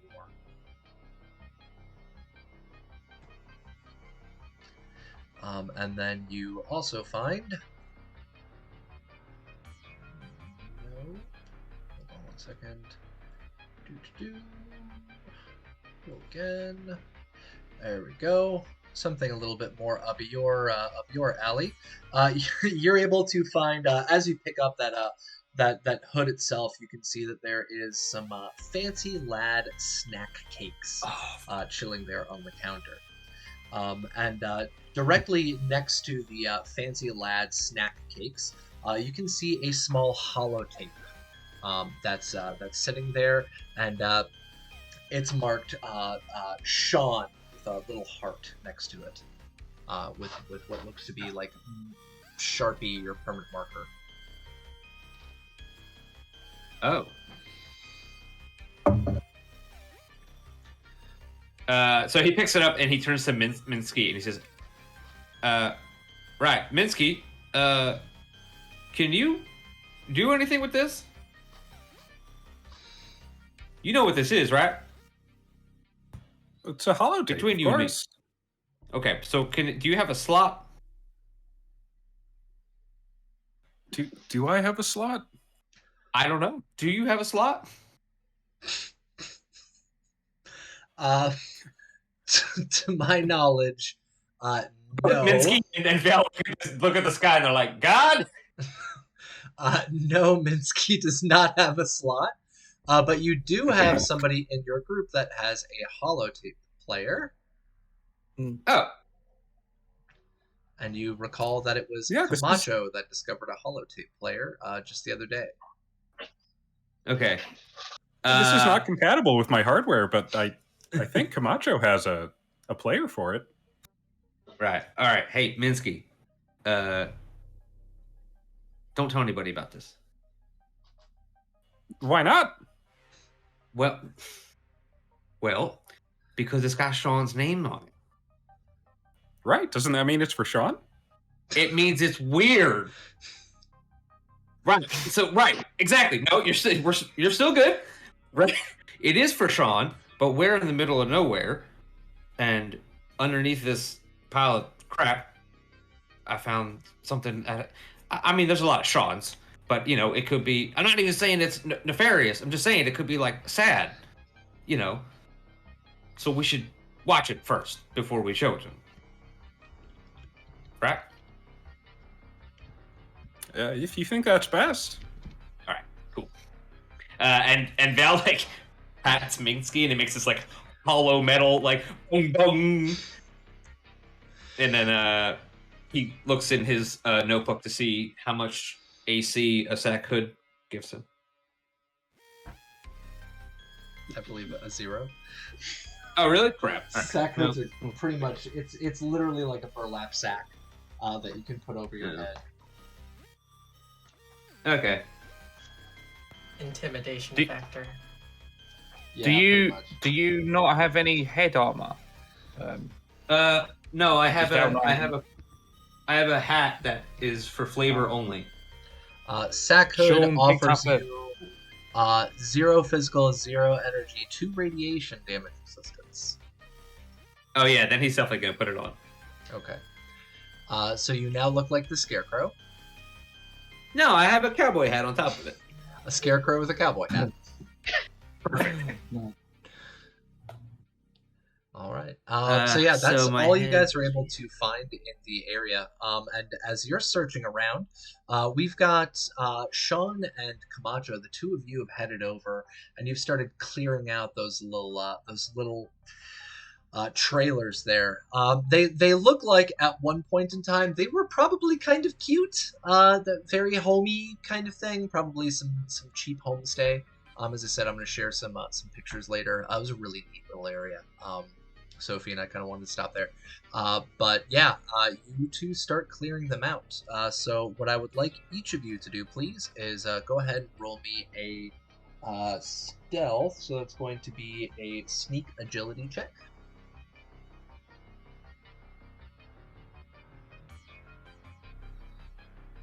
For Camacho and Sean. All right, Sean and Camacho, holy shit, both of you are super sneaky. We've got a 3, a 4, a 6, and a 7.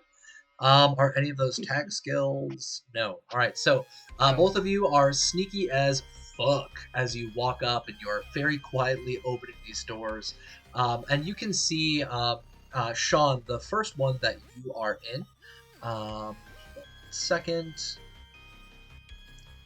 as you open up the door, you can see that the interior of that small little trailer has been completely burned out. So the inside of that small trailer is charred. You can't really find anything of use. On Camacho's side, she goes to the next one, and you can see that the little trailer itself, it seems to be very well worn. There's a very old, very torn up and kind of disgusting sleeping bag on the floor. There's a little table on the side, little pop out, like what are those called? What are they called when it's like a bed that goes into the wall? A cot? Just hideaway. Just call it a wall bed. Hide Wall a bed. Okay, Hideaway yeah. bed. Yeah, it's a little hideaway thing, but it's a little table that's come down, and you can try and check and search in the room, or you can walk on to the next one. What would you like to do? See what I can find. All right, go ahead and roll me a survival perception check. Oh, quickly before those rolls, do we get 2 AP off of that last one? Is it 2? They were 'Cause we not got one tagged, but success each. yes, you're correct. Yeah. Sorry, I was only So looking I through looked it up. It's a Yeah. Murphy bed. Murphy bed. Thank you. There we go. For some reason, in the back of my head, I was thinking roofie, and I'm like, no, wrong word. Murphy bed. So Camacho, you look around inside this little area, the little Murphy table, and the sleeping bag. You don't really see much to anything that could be even remotely useful. But you start hearing that as you're walking through the trailer's supports themselves, the wheels underneath it, they are creaking under your feet, and you can hear that the little trailer itself, it starts to rumble, and then it seems to look through the door like it's starting to move. It seems as if the supports that were holding it still are now broken. Give me a Start out agility survival check to jump out in time. DV is going to be a 1.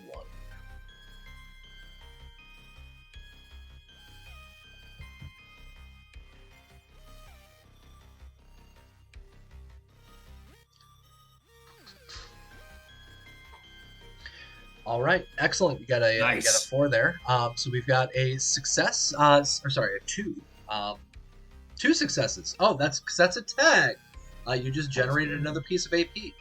You immediately notice that this trailer starts to move, and you jump back on your feet, and you literally just kind of walk straight out of the trailer as this thing starts to go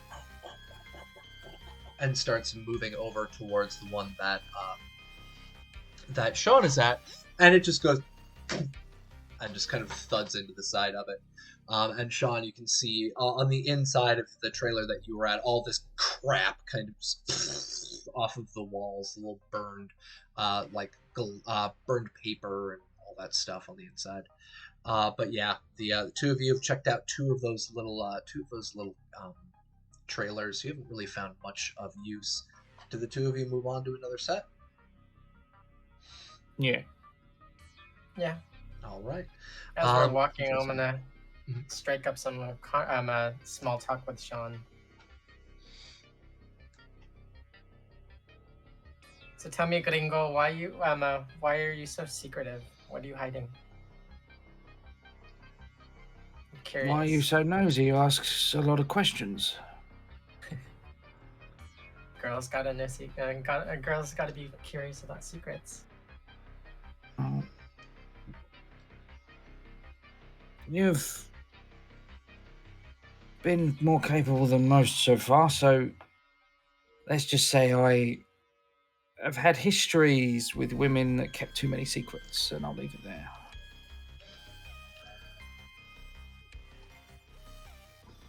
Fair enough. Shall we?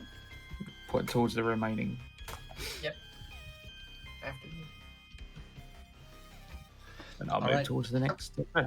Yeah, Sean. Sean walks up to the first one. Go ahead and roll me perception survival check. Let's see. Or sorry, not the first one. This would be the third one. And then Camacho, go ahead and do the same for me. Perception survival. So Sean, you go up to the second one, and I'm just gonna keep saying Sean because it's throwing off Sean in our in our audience right now. So Sean, you move up to the second one, and you look inside. You look inside, and you literally see that the entirety of this thing has just been used and abused. The glass is shattered through. The door was broken down. There isn't even a sleeping bag inside. It just looks like the elements and time have just kind of worn this thing away to almost nothing. Camacho, on the other hand, right next to you, on the next trailer over generates 2 AP, so awesome. You guys are stacked up at 5 now. Camacho, you do successfully luck out as you open up one of those little doors, and you find yourself inside. It looks like somebody had left behind some railway spikes.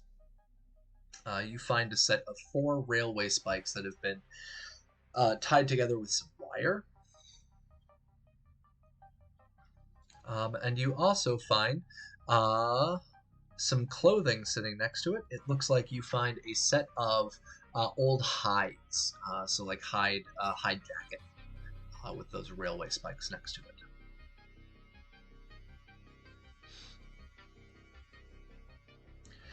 Outside of that, you don't really find much of use. And you guys have 2 other trailers left that you can check out. Do you move on?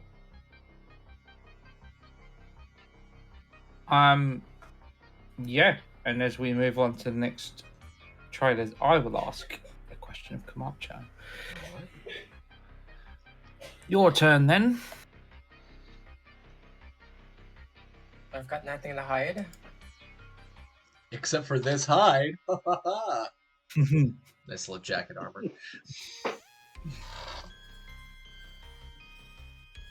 That's a nuke. Yeah. It's already Fallout. There was enough nukes. You're not exactly native either. No, I came here when I was an adolescent, about 8-9 years old.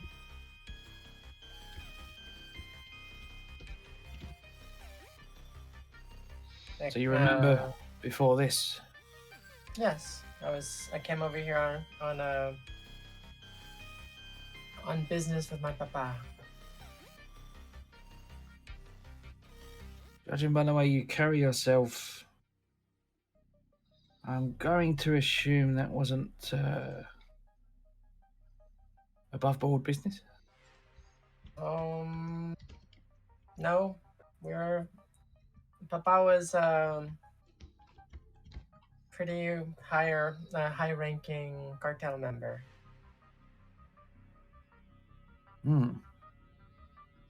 Delightful. Well,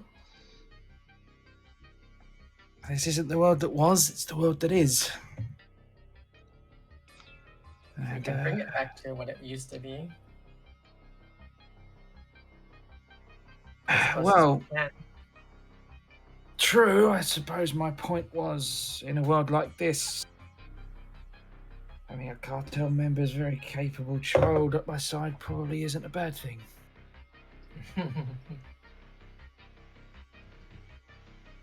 I plan on rebuilding my cartel one day.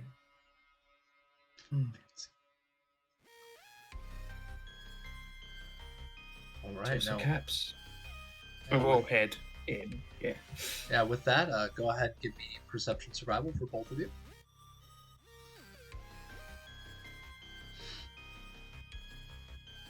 These are the last 2 little trailers that were in the back. I'm going to drop an AP for another dice. Why not? I've got 5. Right. I'll use one if no one objects. Go for it. Alright, we got 3 AP left. And you get 1 AP back. So yeah, Sean, as Sean walks up, he finally finds a little trailer that looks like it may have been useful to him in some way, shape, or form. And he notices that inside of it, there's some oddities that are laying out on one of the tables. It looks to be a worn key. He finds a worn key. Huh? It is an unmarked key, and it looks like it would go to a house door. Unmarked, worn house key. Cool. Yep. Be careful about picking those up. I mean, it might be a quest item. You might never be able to let it put down. By that logic, weight should be 0, so that's fine. No, it weighs 200 pounds, and It is in goes to fact the a Fortress quest item. of Solitude. Yeah. You pick up the key and suddenly you hear a new hand touches the beacon. Oh, god damn.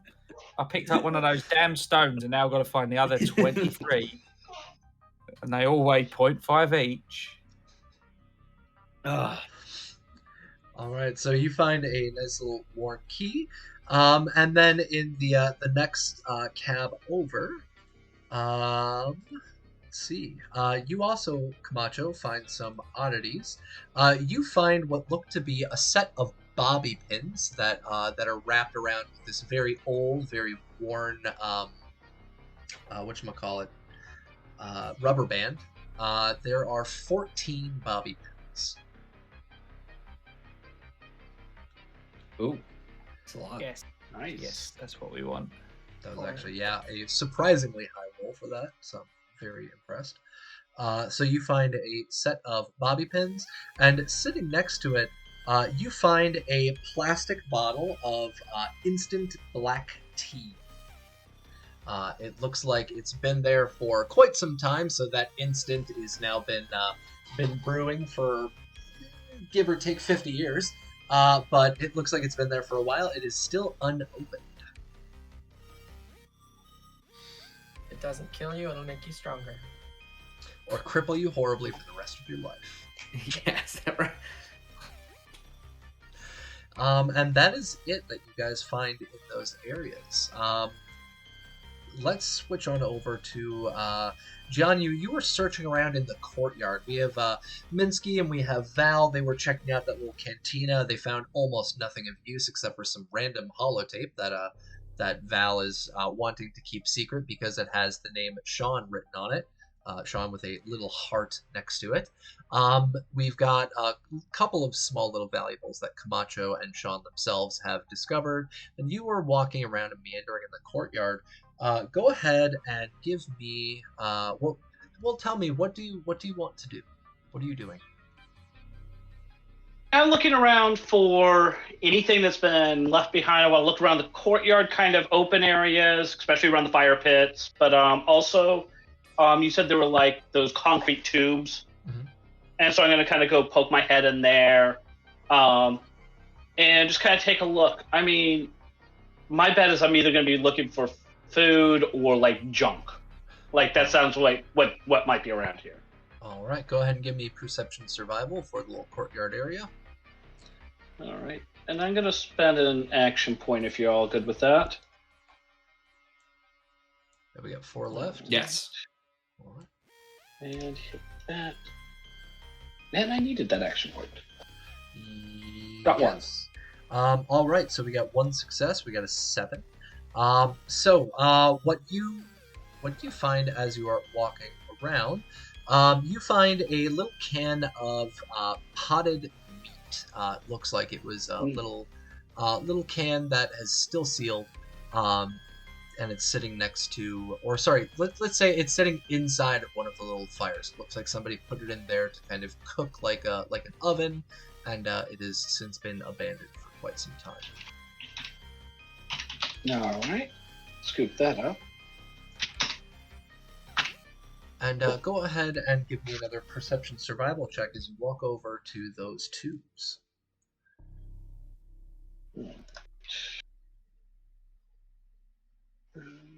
Perception. Survival. Should I use another AP? Or nah? Go for it. Yeah. How many we got left? All right. You guys have 3 3 left. Yeah. All right. Yeah. All right. We seem to be on the got one more. upswing of the night. All right. So you got 1 success. At least with not a getting 9. complications every time. Yes. That's always a plus. So in that tube, you push back the tarp itself, and you can see that somebody definitely lived inside of this tube for quite some time. At one point, it was its own little hotel room that somebody had kind of retrofitted, and then it had broken down to time. It had been used by the people who lived there in the shelter. But you see another oddity that's sitting on there. You see literally sitting next to this old kind of disgusting sleeping bag. You see you see inside of the sleeping bag is a skeleton. It is a dead human being, skeletal remains, and clutched inside of their hand is literally a stack of pre-war money. Ooh. Nice. I'll just kind of slip that out of their hand, and we'll take that. I mean, we might run into a running vending machine. Okay. And so the value of that is 44 caps. All right, 44 caps worth of money. Pre-war money. All right. Yep, so you see a little stack of little hundreds and thousands. Because we have $1,000 bills here. It is crazy when an ATM spits out like 20,000 at you, and I'm just like, oh, if this was only USD. Oh.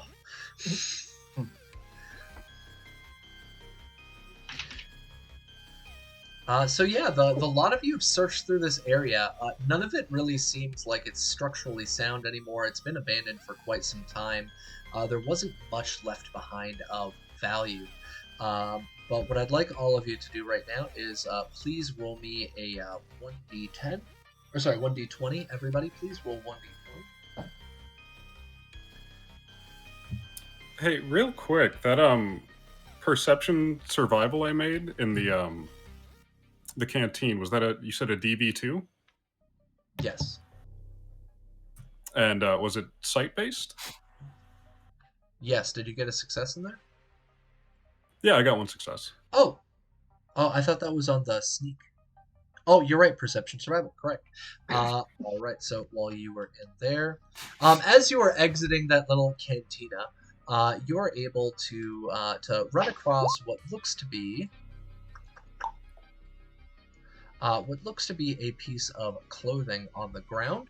It looks like a person had left behind at one point in time a drifter's outfit. So there was the sack hood that was on the counter. Underneath that was the Fancy Lad snack cakes and the holotape, and then you see sitting a little bit ways from that is a drifter's outfit,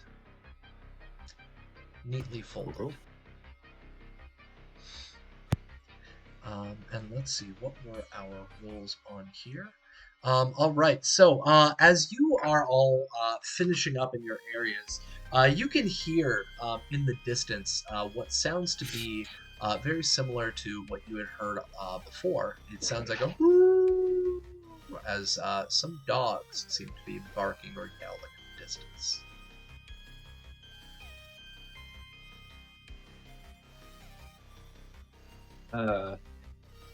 Where are they? They are not inside the camp, but you can hear them off in the distance. And Logar, sorry, not Logar, Val, you hear this as you open that door back up. That ridiculously noisy glass and cans make their noise as the door opens back up, and you can hear the dog, some dogs howling off in the distance, as the two of you walk out. Rush out from where we are towards the rattling noise, just going.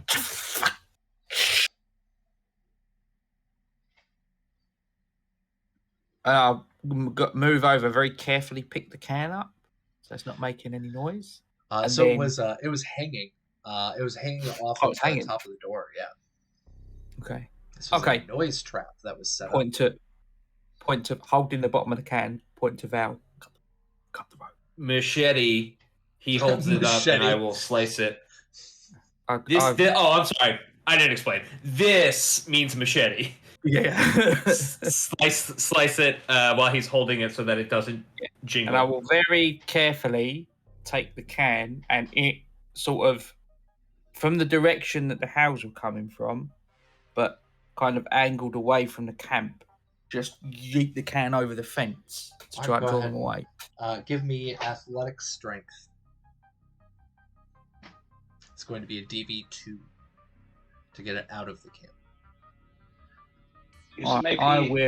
I will use an AP for that. Yeah, I'm not too bad at this.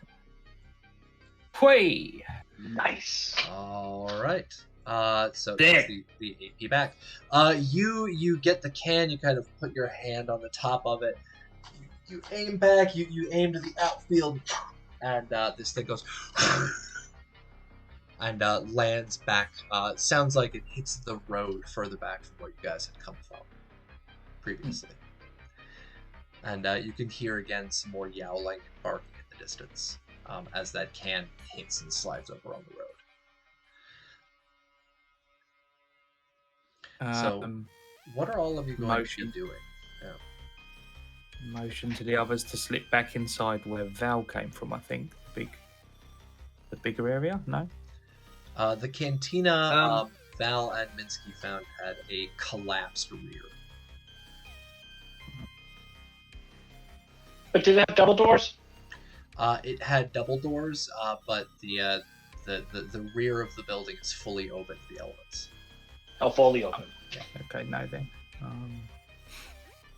We should probably Find just someplace defensible.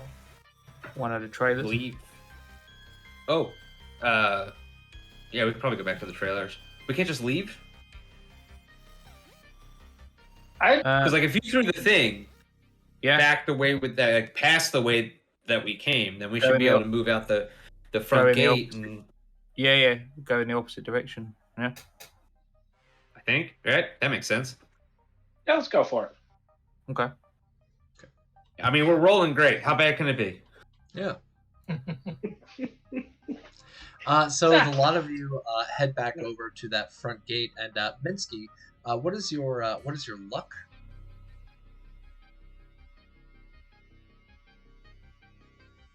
Uh, 5. Go ahead and roll me a 1d20. As you reach up and start tugging on the science coat, it tears off, and you start ripping the science coat. But before it is destroyed, you stop. It is still hanging. It's got some tatters on it. It's not totally destroyed. You can continue trying to pull it off. You can have somebody pull it off with a repair skill. What would you like to do? Oh, how unfortunate. I guess that stays there then. Val offers to use his repair skill to try to get it down. That's what you said, right? Yeah. Okay. You can try cutting the barbed wires and then very carefully pulling it off. That'll be a DV2. Go ahead and give me a repair plus intelligence.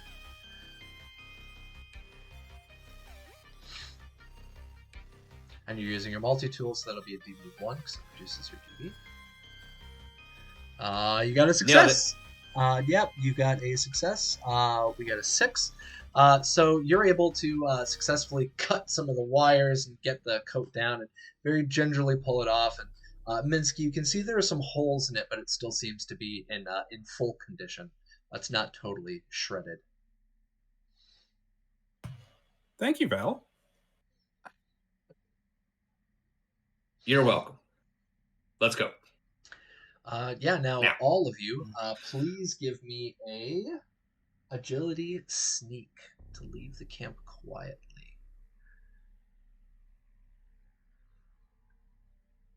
Booty. All right, Val, you got 1 success with a 6. Luck. Sean has 1 success with a 13. Minsky is not quiet anymore. His thrusters are back on full.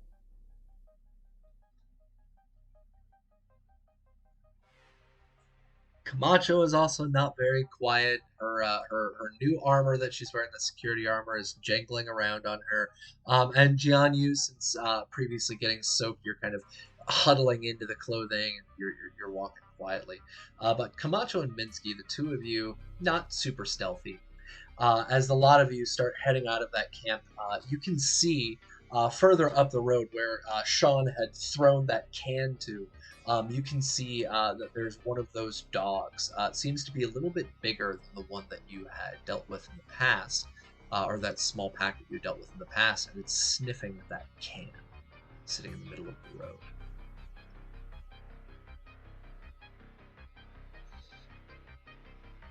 What are you guys going to do? Are you Just going the to one. engage or keep walking? You only see one that's down the road. How far is These it kids can down the keep on road? moving. So this dog would probably be, because you guys are right here. Let me move the little token. So you guys are exiting out right here. Sean had thrown it right up the trail to about here. So let me actually mark that in freehand. Let's do a white. So you guys are right here. And the can, I'm going to mark in red. The dog is down here. So it's probably about, give or take, maybe 50 yards.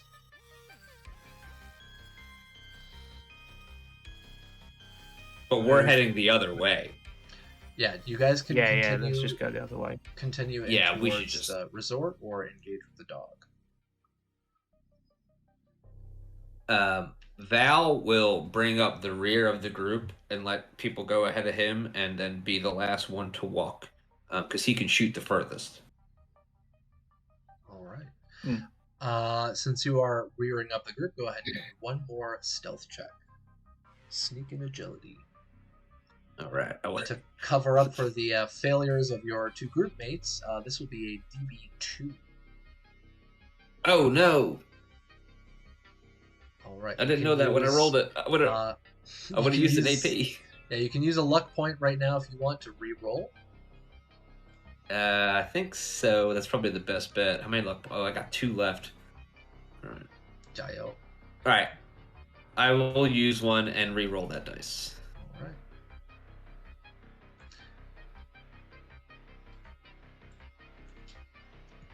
All right, 2 successes. You're able to successfully rear up the group and kind of deviate, make sure the noise doesn't get past to the dog. And as a lot of you are heading further in down that road, you can see that the dog is very shortly thereafter joined by a couple of other dogs that come from down the side of the mountain. They jump over the little ditch, and there's now 2 dogs. And then 3, and then 4. And there winds up being a total of 5 dogs, bigger than the ones that you had dealt with in the past, sniffing away at this camp, and sniffing away at the air. But a lot of you are able to successfully get out of there sneakily. And ahead of you, what you can see on this straight road here, so this road that you guys are on right now, you can see that there are buildings on both sides of the street. You can see that a lot of them have been destroyed with time. Some of them have collapsed. Some of them were used as settlements with like a keep out, like spray painted on the doors. You can see that there is an old hotel that's up on your left. And you know that the smoke that you had seen in the past was in this area on the map, so it was much deeper into the city itself. So you guys can take a moment to stop inside this area.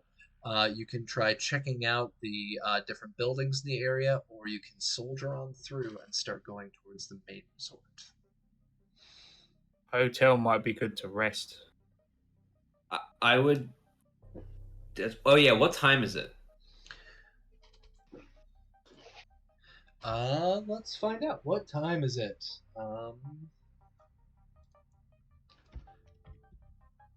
It's going to be in the PM, so I'm going to roll a 1d12. It is 1 o'clock in the afternoon. Okay, so it's not time to sleep yet. No. But many of you are quite hungry, quite thirsty, starting to get a little sleepy, and all of you, except for Minsky, have a fatigue. And now that the lot of you are now walking on this main road, I need each of you to add another fatigue. Yeah. It's a siesta time. Then Sean is right. It is time to rest. All right, Sean, give me a perception check. It's going to be perception plus, or sorry, not Sean. Val. Val, go ahead and give me a perception plus. survival. And yeah, Sean, go ahead. Give me perception plus survival. Cool. Let me know when it's night specifically, because it's something I want to try and roll a perception check for at night time. Okay.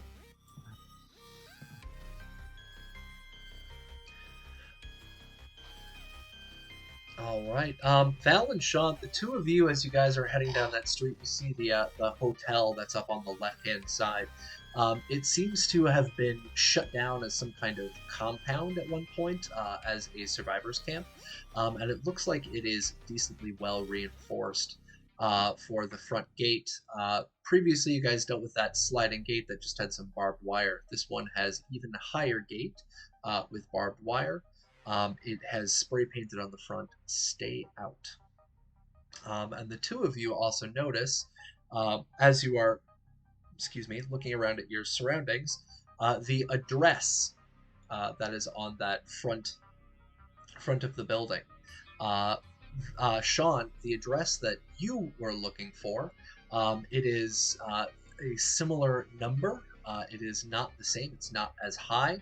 And Val, the number is pretty close to where you are at. So if the buildings are ordered chronologically, both of you know that the address there, you're not quite there yet, but both of you are getting closer. Because you said the two of you were looking for the addresses. Okay. But a lot of you can see that this place is locked up. And it's got spray painted on the front gate, "Stay out." Right, we should probably stay out then. Well, that's what they'd want you to do. There was a fire in this area that was extinguished before the rain came. There's probably people around somewhere. True. But, sometimes strangers want to take your skin off, so... Exactly. We should stay on our toes. Oh, okay, right. So we're all on the same page. We might want to not... I probably Nancy, better... toes? I'm sorry. It's an expression. Is the boarded up place is that the hotel? Vampire, the squirrels are still coming for you too. Probably is. Sorry. What was your question? I got a little distracted there by our other place Sean. that we're next to. The place that we're next to that's boarded up. Is that the hotel? Yeah, that the you described? hotel is the one with the gates and stuff out in the front. Oh crap! There are other buildings Where's- continuously down the road, and you know that. We should look for another one. Yeah. Sorry. Yeah. Okay. Yeah. Yeah. We'll move down one. Not anywhere that looks too open, though. So somewhere that looks like it's not going to be a massive pain in the ass to get in, but also isn't, very obviously compromised. Okay. So yeah, you guys continue down the road. Let me pull up the map. So you continue down the road a little bit further, and as you're moving down, you can see what looks to be kind of an old strip mall kind of space. It's got what is that? 812. It's got an 812 shop there. And then above the 812 shop, it looks like it has some old shopping areas. They've got advertisements for Nuka-Cola up there, as well as for Ucalt. They've got advertisements in Japanese, Chinese, English for a couple of different products. And you can see that there are a few old destroyed cars parked out front. And on your left-hand side, you can see that there are some old buildings. They look mostly ruined. But they look like they might provide some shelter if you attempted. And you know that the path continues further down and turns right at the end of that road. So you guys can stop, you can continue on, but you know that this is not where the smoke was coming from. As I mentioned before, that was deeper into the area, right here. Is this closer to the place that I or Sean have to go? So go ahead and give me a perception check. Perception survival.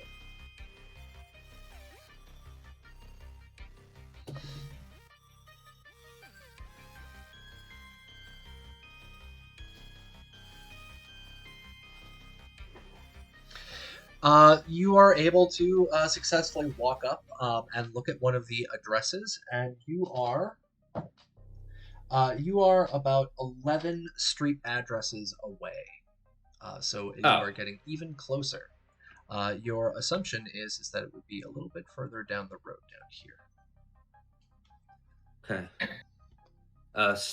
Val suggests that they move a little further down.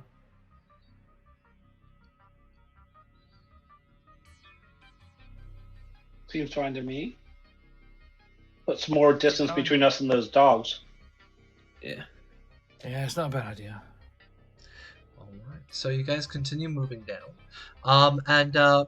What the lot of you can notice as you're going is that the only sound in the area seems to be some like quiet, like very quiet, subdued chirping and bird noises coming from the forest and the mountains on your left-hand side, and the rustling of trash and garbage on the road. You don't hear people, you don't hear animals, you don't hear any movement other than the quiet crunching of your feet on trash and pavement. It seems to be that this area has been completely abandoned. Except for the hotel that says don't go in it. You guys Possibly. did not check inside. Yeah, you don't know. Those signs were from before, I think, but yeah, I suppose we'll look for the addresses that the address that I've got on the job. All right. So what Val discovers is that, because you got 2 successes, I'm not going to make you roll again. Val, you find the address that was posted there. What you discover is that this is a neat little homestay. Again, a lot of the buildings in this area that were houses were converted into like little hotels and stuff for tourists to visit. And you can see that the homestay. 1 second. Give me 1 moment.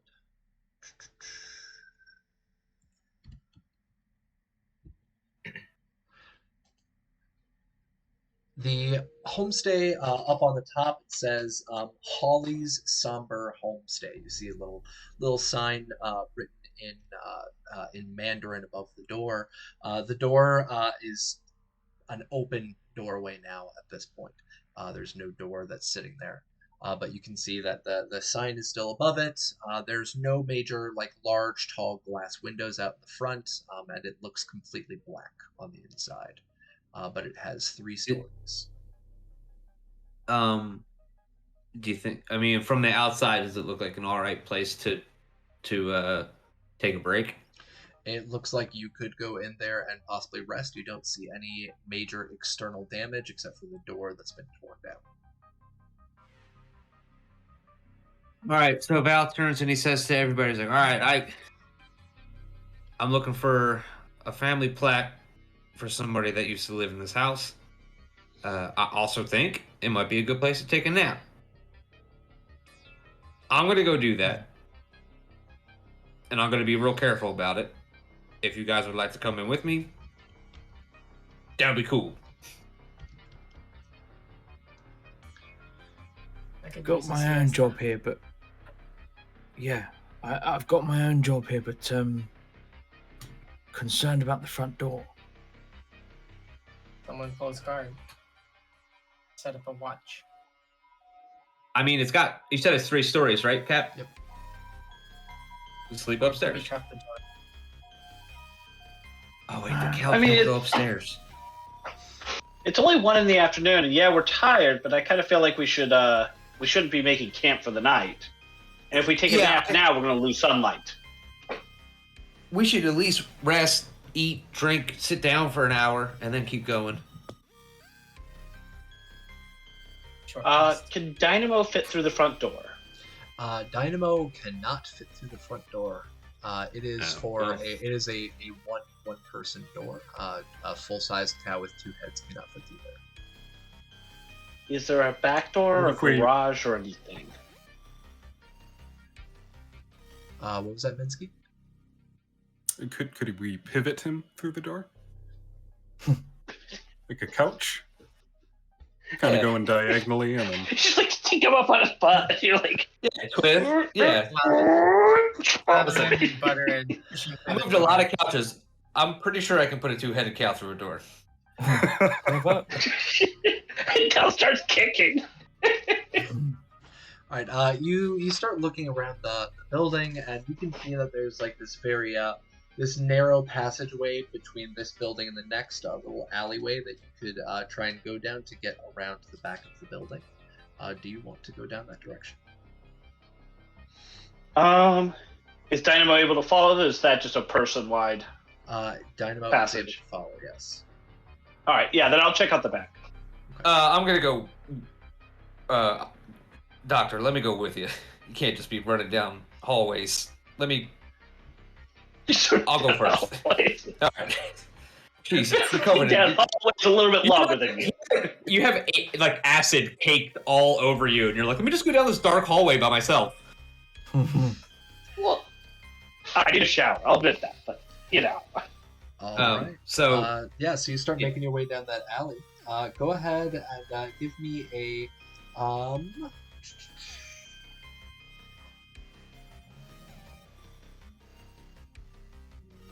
athletics agility. Who? You said you're going first, so Val.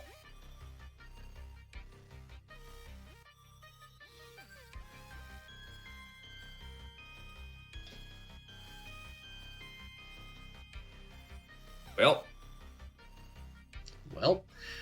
as you start walking, down that small alleyway, you hear what sounds like a small click underneath one of your feet, and a set of metal clamps come up and have now engaged on your foot, as what seems to be looks like an old school from your old movies. Looks like one of those old bear traps that people would lay down in the forest to catch all them darn predators. It's a crap.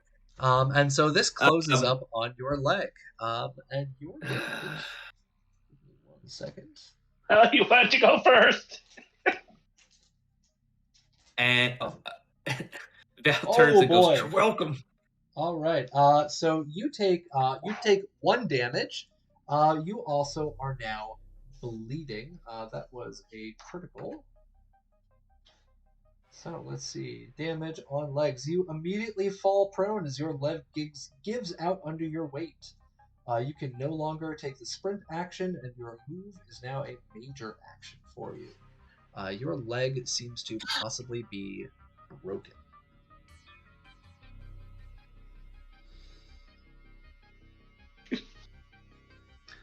All right, I'm gonna move in and help him get that trap off. All right, go ahead and give me a either repair intelligence or medicine intelligence check. Oh, repair all the way. Repair all the way. Got it. That's tagged. Intelligence. Repair. Oh, and don't forget, I know it may have slipped into the back of your mind, Val, but you still have that holotape. No, I know. Okay. All right. Johnny I is got able one success. to. Yeah, you've got a success. Johnny is able to get the clamps open enough for your leg and your foot to slip out, and you can see as his leg is slipped out. It didn't really externally damage him too much. There's no major broken skin. There's no major tears in his clothing, but his leg does not seem to be fully straight anymore. It seems to be kind of out into the front, where his shin would be at. Should be a flat plane. It is now heavy plane. Yeah, I'm gonna call out for Mansky. Mansky, Val's leg is a little crooked. Val, I think Val is not saying anything because if he opens his mouth, he's gonna scream. 1 second. And Minsky will come over real quick. Move, Dynamo, move, get back. Let Minsky through. Go Are ahead there any and boards laying about? are there any what? Any boards laying about? In the You front. could check inside, but you don't see any out front. Okay. Minsky, you head on over. Okay. Go ahead and give me a medicine intelligence, and while he's rolling, what were you going to say, Raven? Sorry, come No, I on. was gonna go inside and see if there's a banister or something that has the like boards that I could kick and break, so I can use them for splinting. Okay. Well, hold on one second. Let's see what Minsky's able to do. You may not need to do that. You've got 4 successes. Yeah, so you don't have to worry about that. Minsky's able to literally come over, and Minsky, you grab some of the stuff off the ground. You're able to wrap it around the leg, and then as the bone pops back into its correct place, Val, you are in excruciating pain. You are still unable to sprint. Your move will be a major action, but you are going to recover if you rest. Shouldn't he not have the penalties from the injury anymore? You guys said that was page 34, right? It was right under that other thing.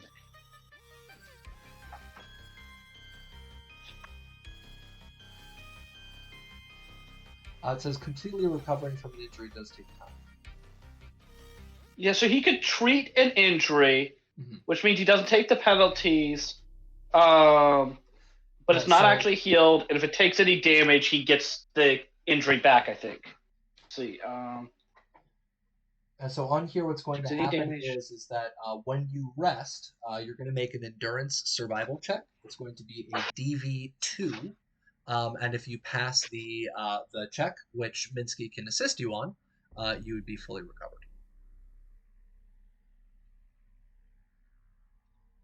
Sick. But you're healed. That damage is gone.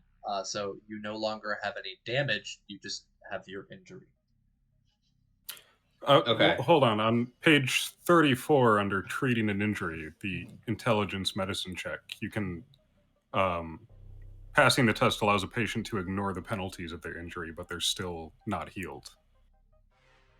So I have a patched injury. I don't take any penalties to it, but I don't get any HP back.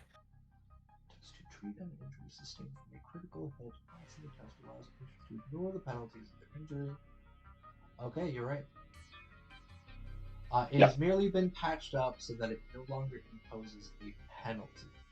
So if you do suffer any damage to that location, then I roll 1 CD, and if it's an effect, then it's been reopened. Okay, so yeah, you're able to move, you're able to walk on. Thank you very much for the clarification. So it's quite a bit different from the other systems I've used. But I don't think Val heals any HP from that. It's just his correct. Right. He can use his leg again. Yeah, so that'll just be that 2 damage on you, and then your injury no longer have that the effects from it. So it's splinted. All right. Okay. You're awesome. Great. Awesome. Cool. All right. So I'm gonna do one thing. I'm gonna do one thing I've always wanted to do in Fallout and never been able to do. I'm gonna take that bear trap and I'm gonna keep it. All right. Because you're never allowed to take it. No, you're not. Yeah, you have bear trap. I'm gonna go stick it on in with the rest of my cargo. All right. Come in handy. For the bear trap, and this is something I'm going to type into our Discord because I will stat this out later. The weight on it is going to be 10 pounds. Steel bear trap. The damage is going to be 3 CD. That's what I rolled for our damage. And its value, I'll say a cap per pound, so value is going to be 10 caps. All right. And we'll add that into the Fallout Asia supplement, because that's a good little addition. Nice. Always wanted one of those. Yeah, they're super useful, and yeah, Fallout never lets you use them. But yeah, you still have that alleyway to go down. All right. Yeah, I'm gonna head to the back. I'm gonna stop and scan the area much more carefully first. You know, I like Then my legs. Go ahead and roll a perception survival check.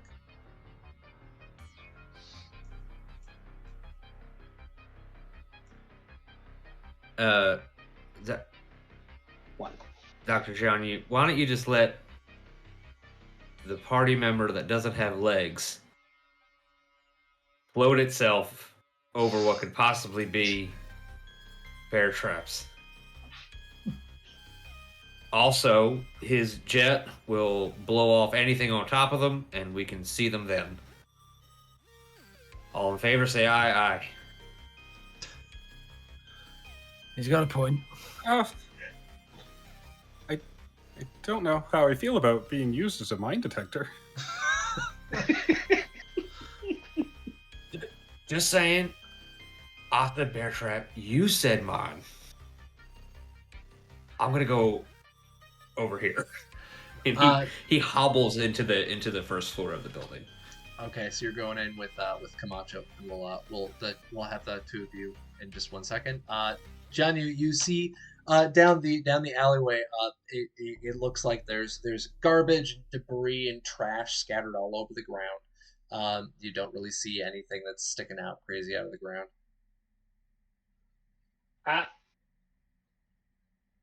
Yeah, I think I'm just gonna go. I mean, Okay. I'm not gonna make Minsky go, and I go around looting stuff. I mean, sometimes it hurts. All right. So you start heading down that alleyway. Go ahead and give me a what did I have him do? It was a agility athletics, please.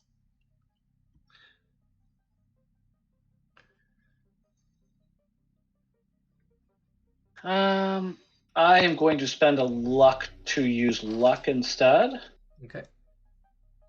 to bolster my giant 0 in athletics, and I think I would like to use an action point. All right.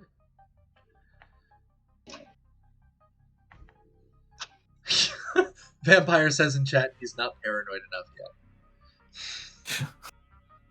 All right, you're able to get down the alleyway, and you get down to the end of it.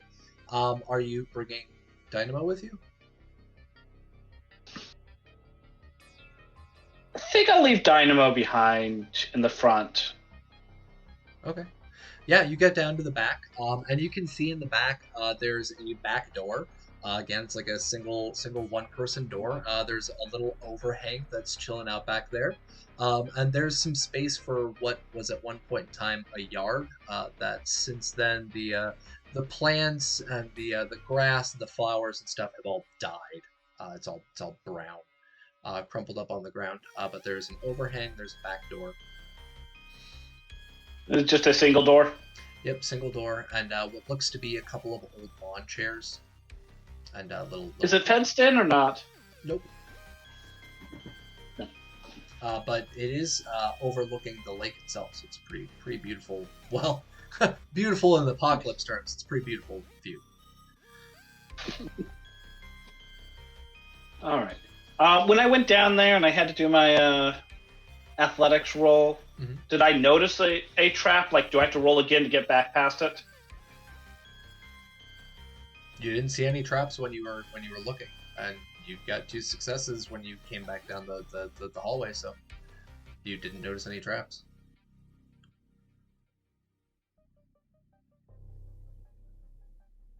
I guess it's safe. Okay. So let's go back, I guess, because I don't know any better. All right, go ahead and roll me a athletics agility test, please. Yeah, I'm gonna spend another point of luck on this. They're getting low.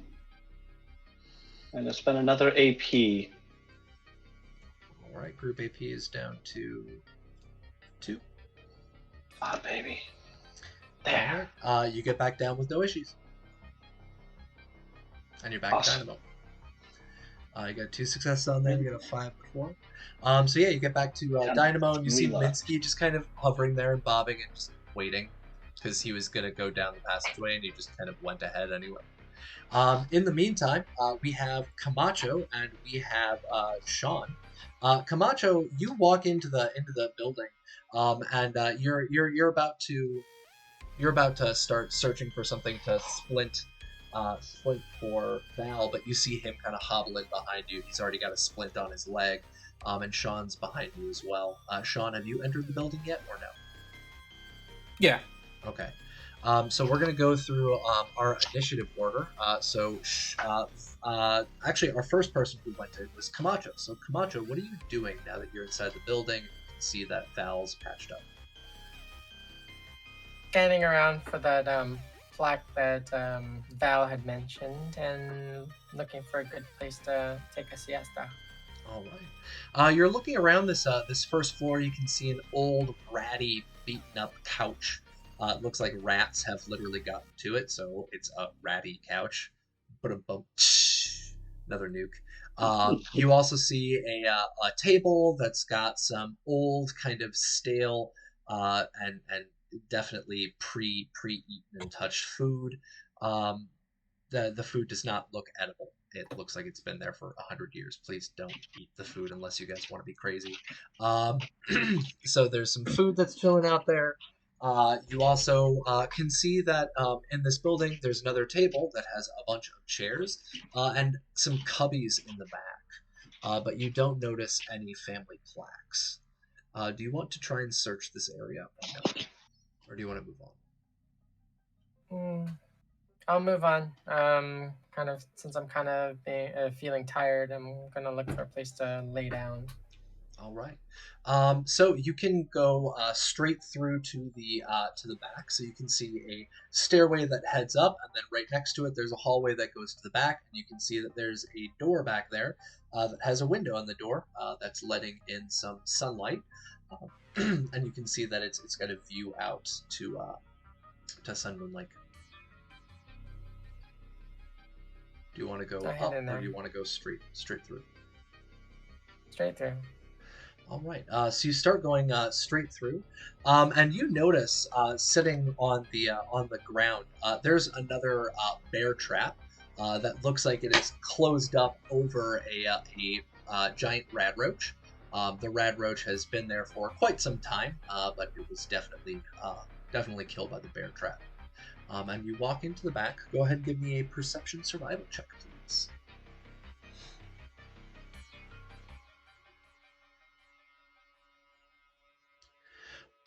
Perfect.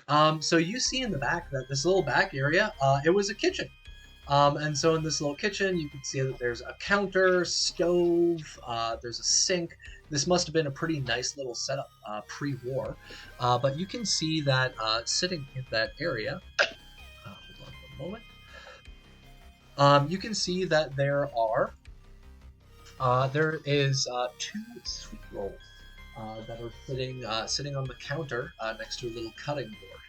There's 2 little sweet rolls sitting there on the counter. They look still packaged pre-war. Hint, hint, nudge, nudge, Twinkies. But there's 2 of them sitting out on the counter. What sweet rolls? What sweet rolls? Put them in your jacket right next to your cigar. But yeah, the area back there, it looks like it was used as a common eating area. You don't really see any other food or any other items in the back. And there's a back door, as I said, with that window looking out over towards. Hold on a second, one.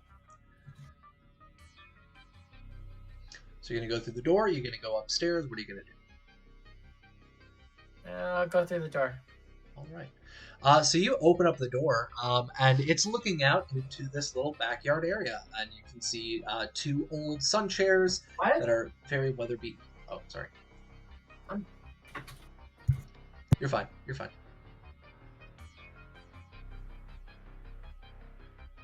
I'm sorry, I got distracted. No, you're all good. You're all good. So you open up that door and you can see that there's this little area with 2 sun chairs. There's a little overhang over the back door. You've got a view of disgusting Sun Moon Lake. It looks like there are some footprints on the ground that had just been recently trotted. And you had previously heard coming through that back door. You heard Jianyu talking kind of to himself. So this is the back area of the little house. Okay. I guess I'll double back. Okay. So you head back into the building. You can see that there's Val and there is Sean there. You can head out of the building, or you guys can start heading upstairs. I'll follow them upstairs. Okay. So for that, Sean, you would be leading our way upstairs. The three of you start going up the stairs with in the back you've got Val like kind of going up the stairs and hobbling a bit. Still normal speed, but a little bit more pain than normal. As the three of you start heading up. And as you get to the top of the stairs, go ahead and give me a perception survival check, Sean, to see what you see in the area.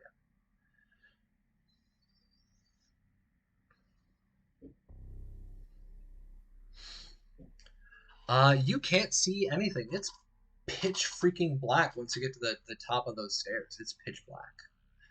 You don't see any light coming through. It seems like the structure is still standing itself. There's no like light coming through the walls or through any windows or any doors anywhere in the hallway.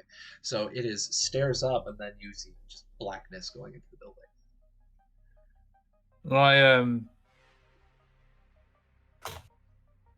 You're around for a door. Just if I move my arm along the wall, just looking for a handle, because I'm figuring if I can open a door, it might let some light through, and then yeah. All right. Go ahead and give me a athletics agility test, please. Yeah. Wow.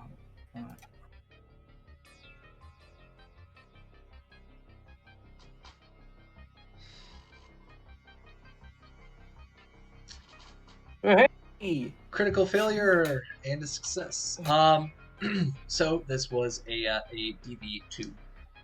So yeah, not only do we have a not passing the check, we also have a critical failure. So what happens is as you finish stepping all the way up, you hear literally right nearby your leg, you hear what sounds like a shotgun shell going off. Something tugs on your leg.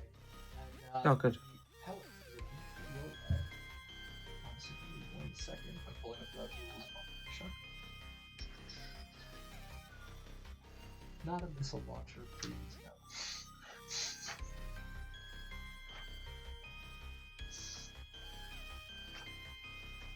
Is that 5, 4, 3? What is the damage on your shotgun? Shotgun's usually 5 for base. Yes. All right. Sean, are you ready? Yeah. All right. That is an effect. 1 damage.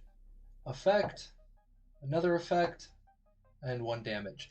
So 3 effects and 2 damage. So double barrel. Vicious. So what does Vicious do? This just means you do 2 damage for effects rather than 1. So that'll be 6 damage plus 1, so 7 damage.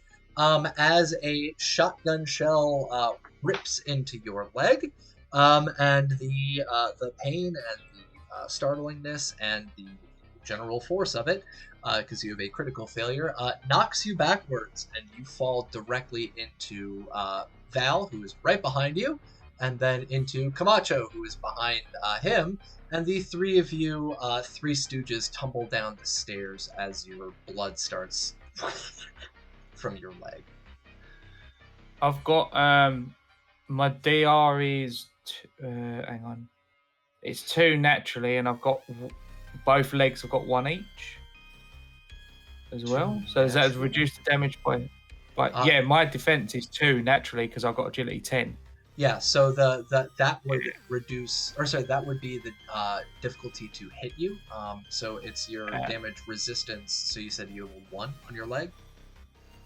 Yeah, I've got 1 on both legs. So then you take 1 damage. And let me roll for which leg? That's a torso. All right, right leg.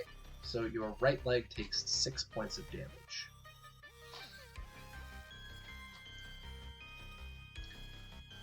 And the 3 of you come tumbling down the stairs. They're mimics, watch out. Oh. I kind of look, pat my own legs. They're intact at least. And then look across to Camacho. Booze. You've got booze. Who's got booze? No. No, I need booze. Do I have booze? I don't have. I don't. Someone think I has do. wine or beer or something because we picked it up earlier. But I'm outside. Is Yeah, that that's not was me. that you? I don't recall who picked it up above game. Yeah, it's I don't Jianyu. recall who picked it up. Okay, Yeah, no worries. but Jianyu, you definitely hear that shotgun blast go off and the tumbling of the 3 of them coming down. Same So thing you for have- Minsky. You can definitely hear all of that noise and commotion. So he got shot through the open door, or through an open door. Or no? Yeah. Don't know because Yeah, the I hallway mean, I guess itself I'll- is dark. I'll rush in there to like see what's going on. Okay. But I don't want to spend a lot of time in here because I want to make sure the dogs don't eat my Brahmin. My natural reaction is to pitch a grenade into the darkness. Yeah. Is that what you do? that Do you fixes throw a everything. grenade?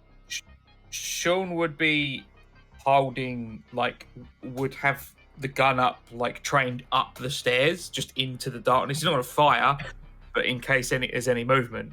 And he's just Fire in the hole. he's just shouting for booze. At the All right. So we've Shut got up. somebody Sean's shouting down for there booze. shouting for booze. yeah. Yeah, and Camacho, are you throwing a It's- grenade? I'm gonna pitch a grenade. All right, Yes. go ahead and give me I'm gonna agility toss throwing. a baseball grenade. Perception explosives. Perception explode. Right, yes, because blowing things up, stopping them from doing that, yes. Okay. No, launching weapons from your hand, throwing agility. It's I think grenades are special though. Okay, then explosives perception. yeah, it's No, kind of you're unclear right. because it points at. Yeah, my brain's stupid. Perception explosives. Yes, ma'am.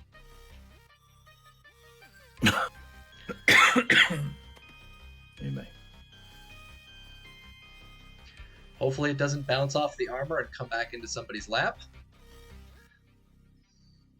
Blow us All right. all up. You pull out this homemade grenade. You pull the striker on it. You whip it up, and you hear it go. Baseball grenade. And that's where we're going to end our episode, everybody.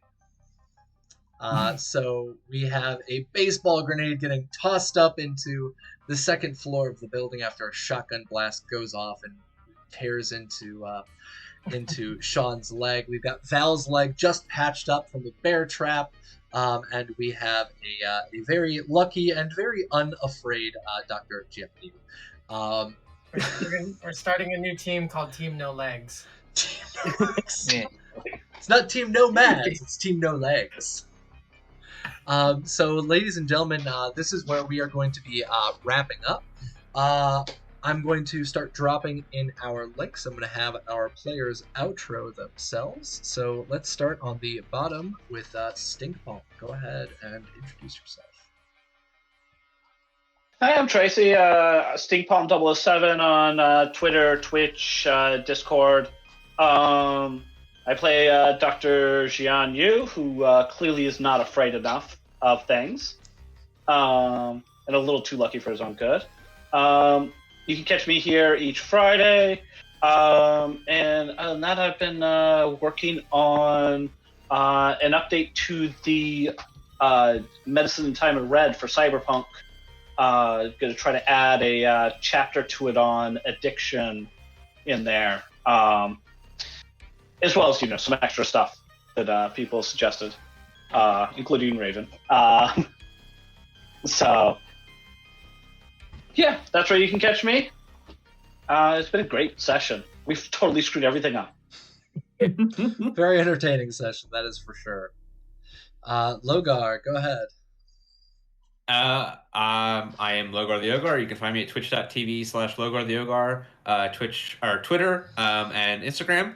Every Sunday I run a Starfinder show. This Sunday will be Dead Sundays, where we run through the Dead Suns campaign. Starfinder is a game about magic and aliens and technology and adventure. And it's very good, and I hope you come watch. I had a great time today. Awesome, thank you. Johnny.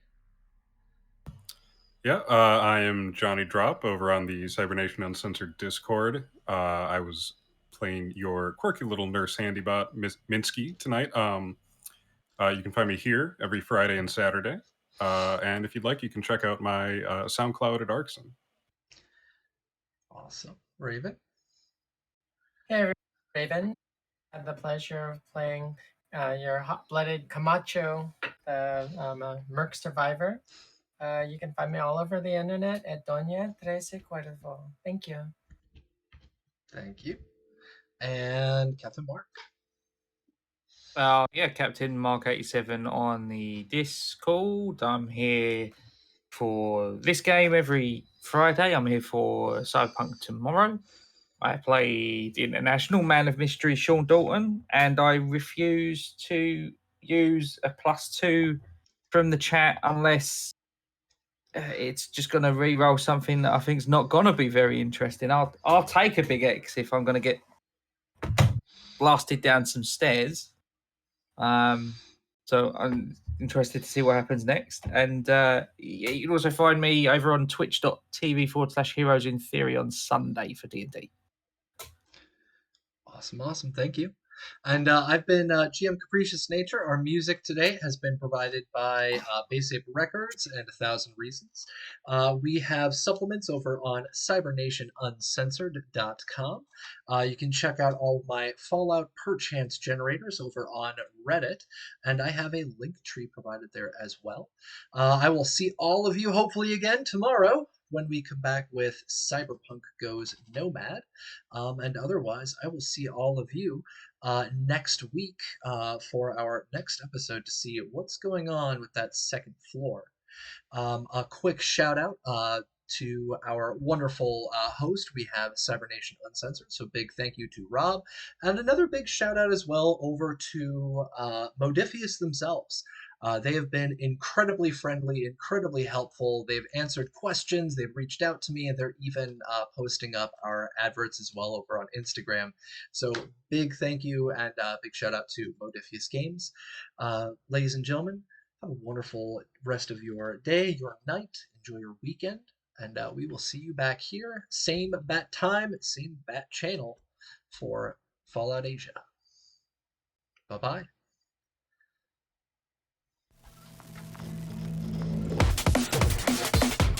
Cybernation Uncensored.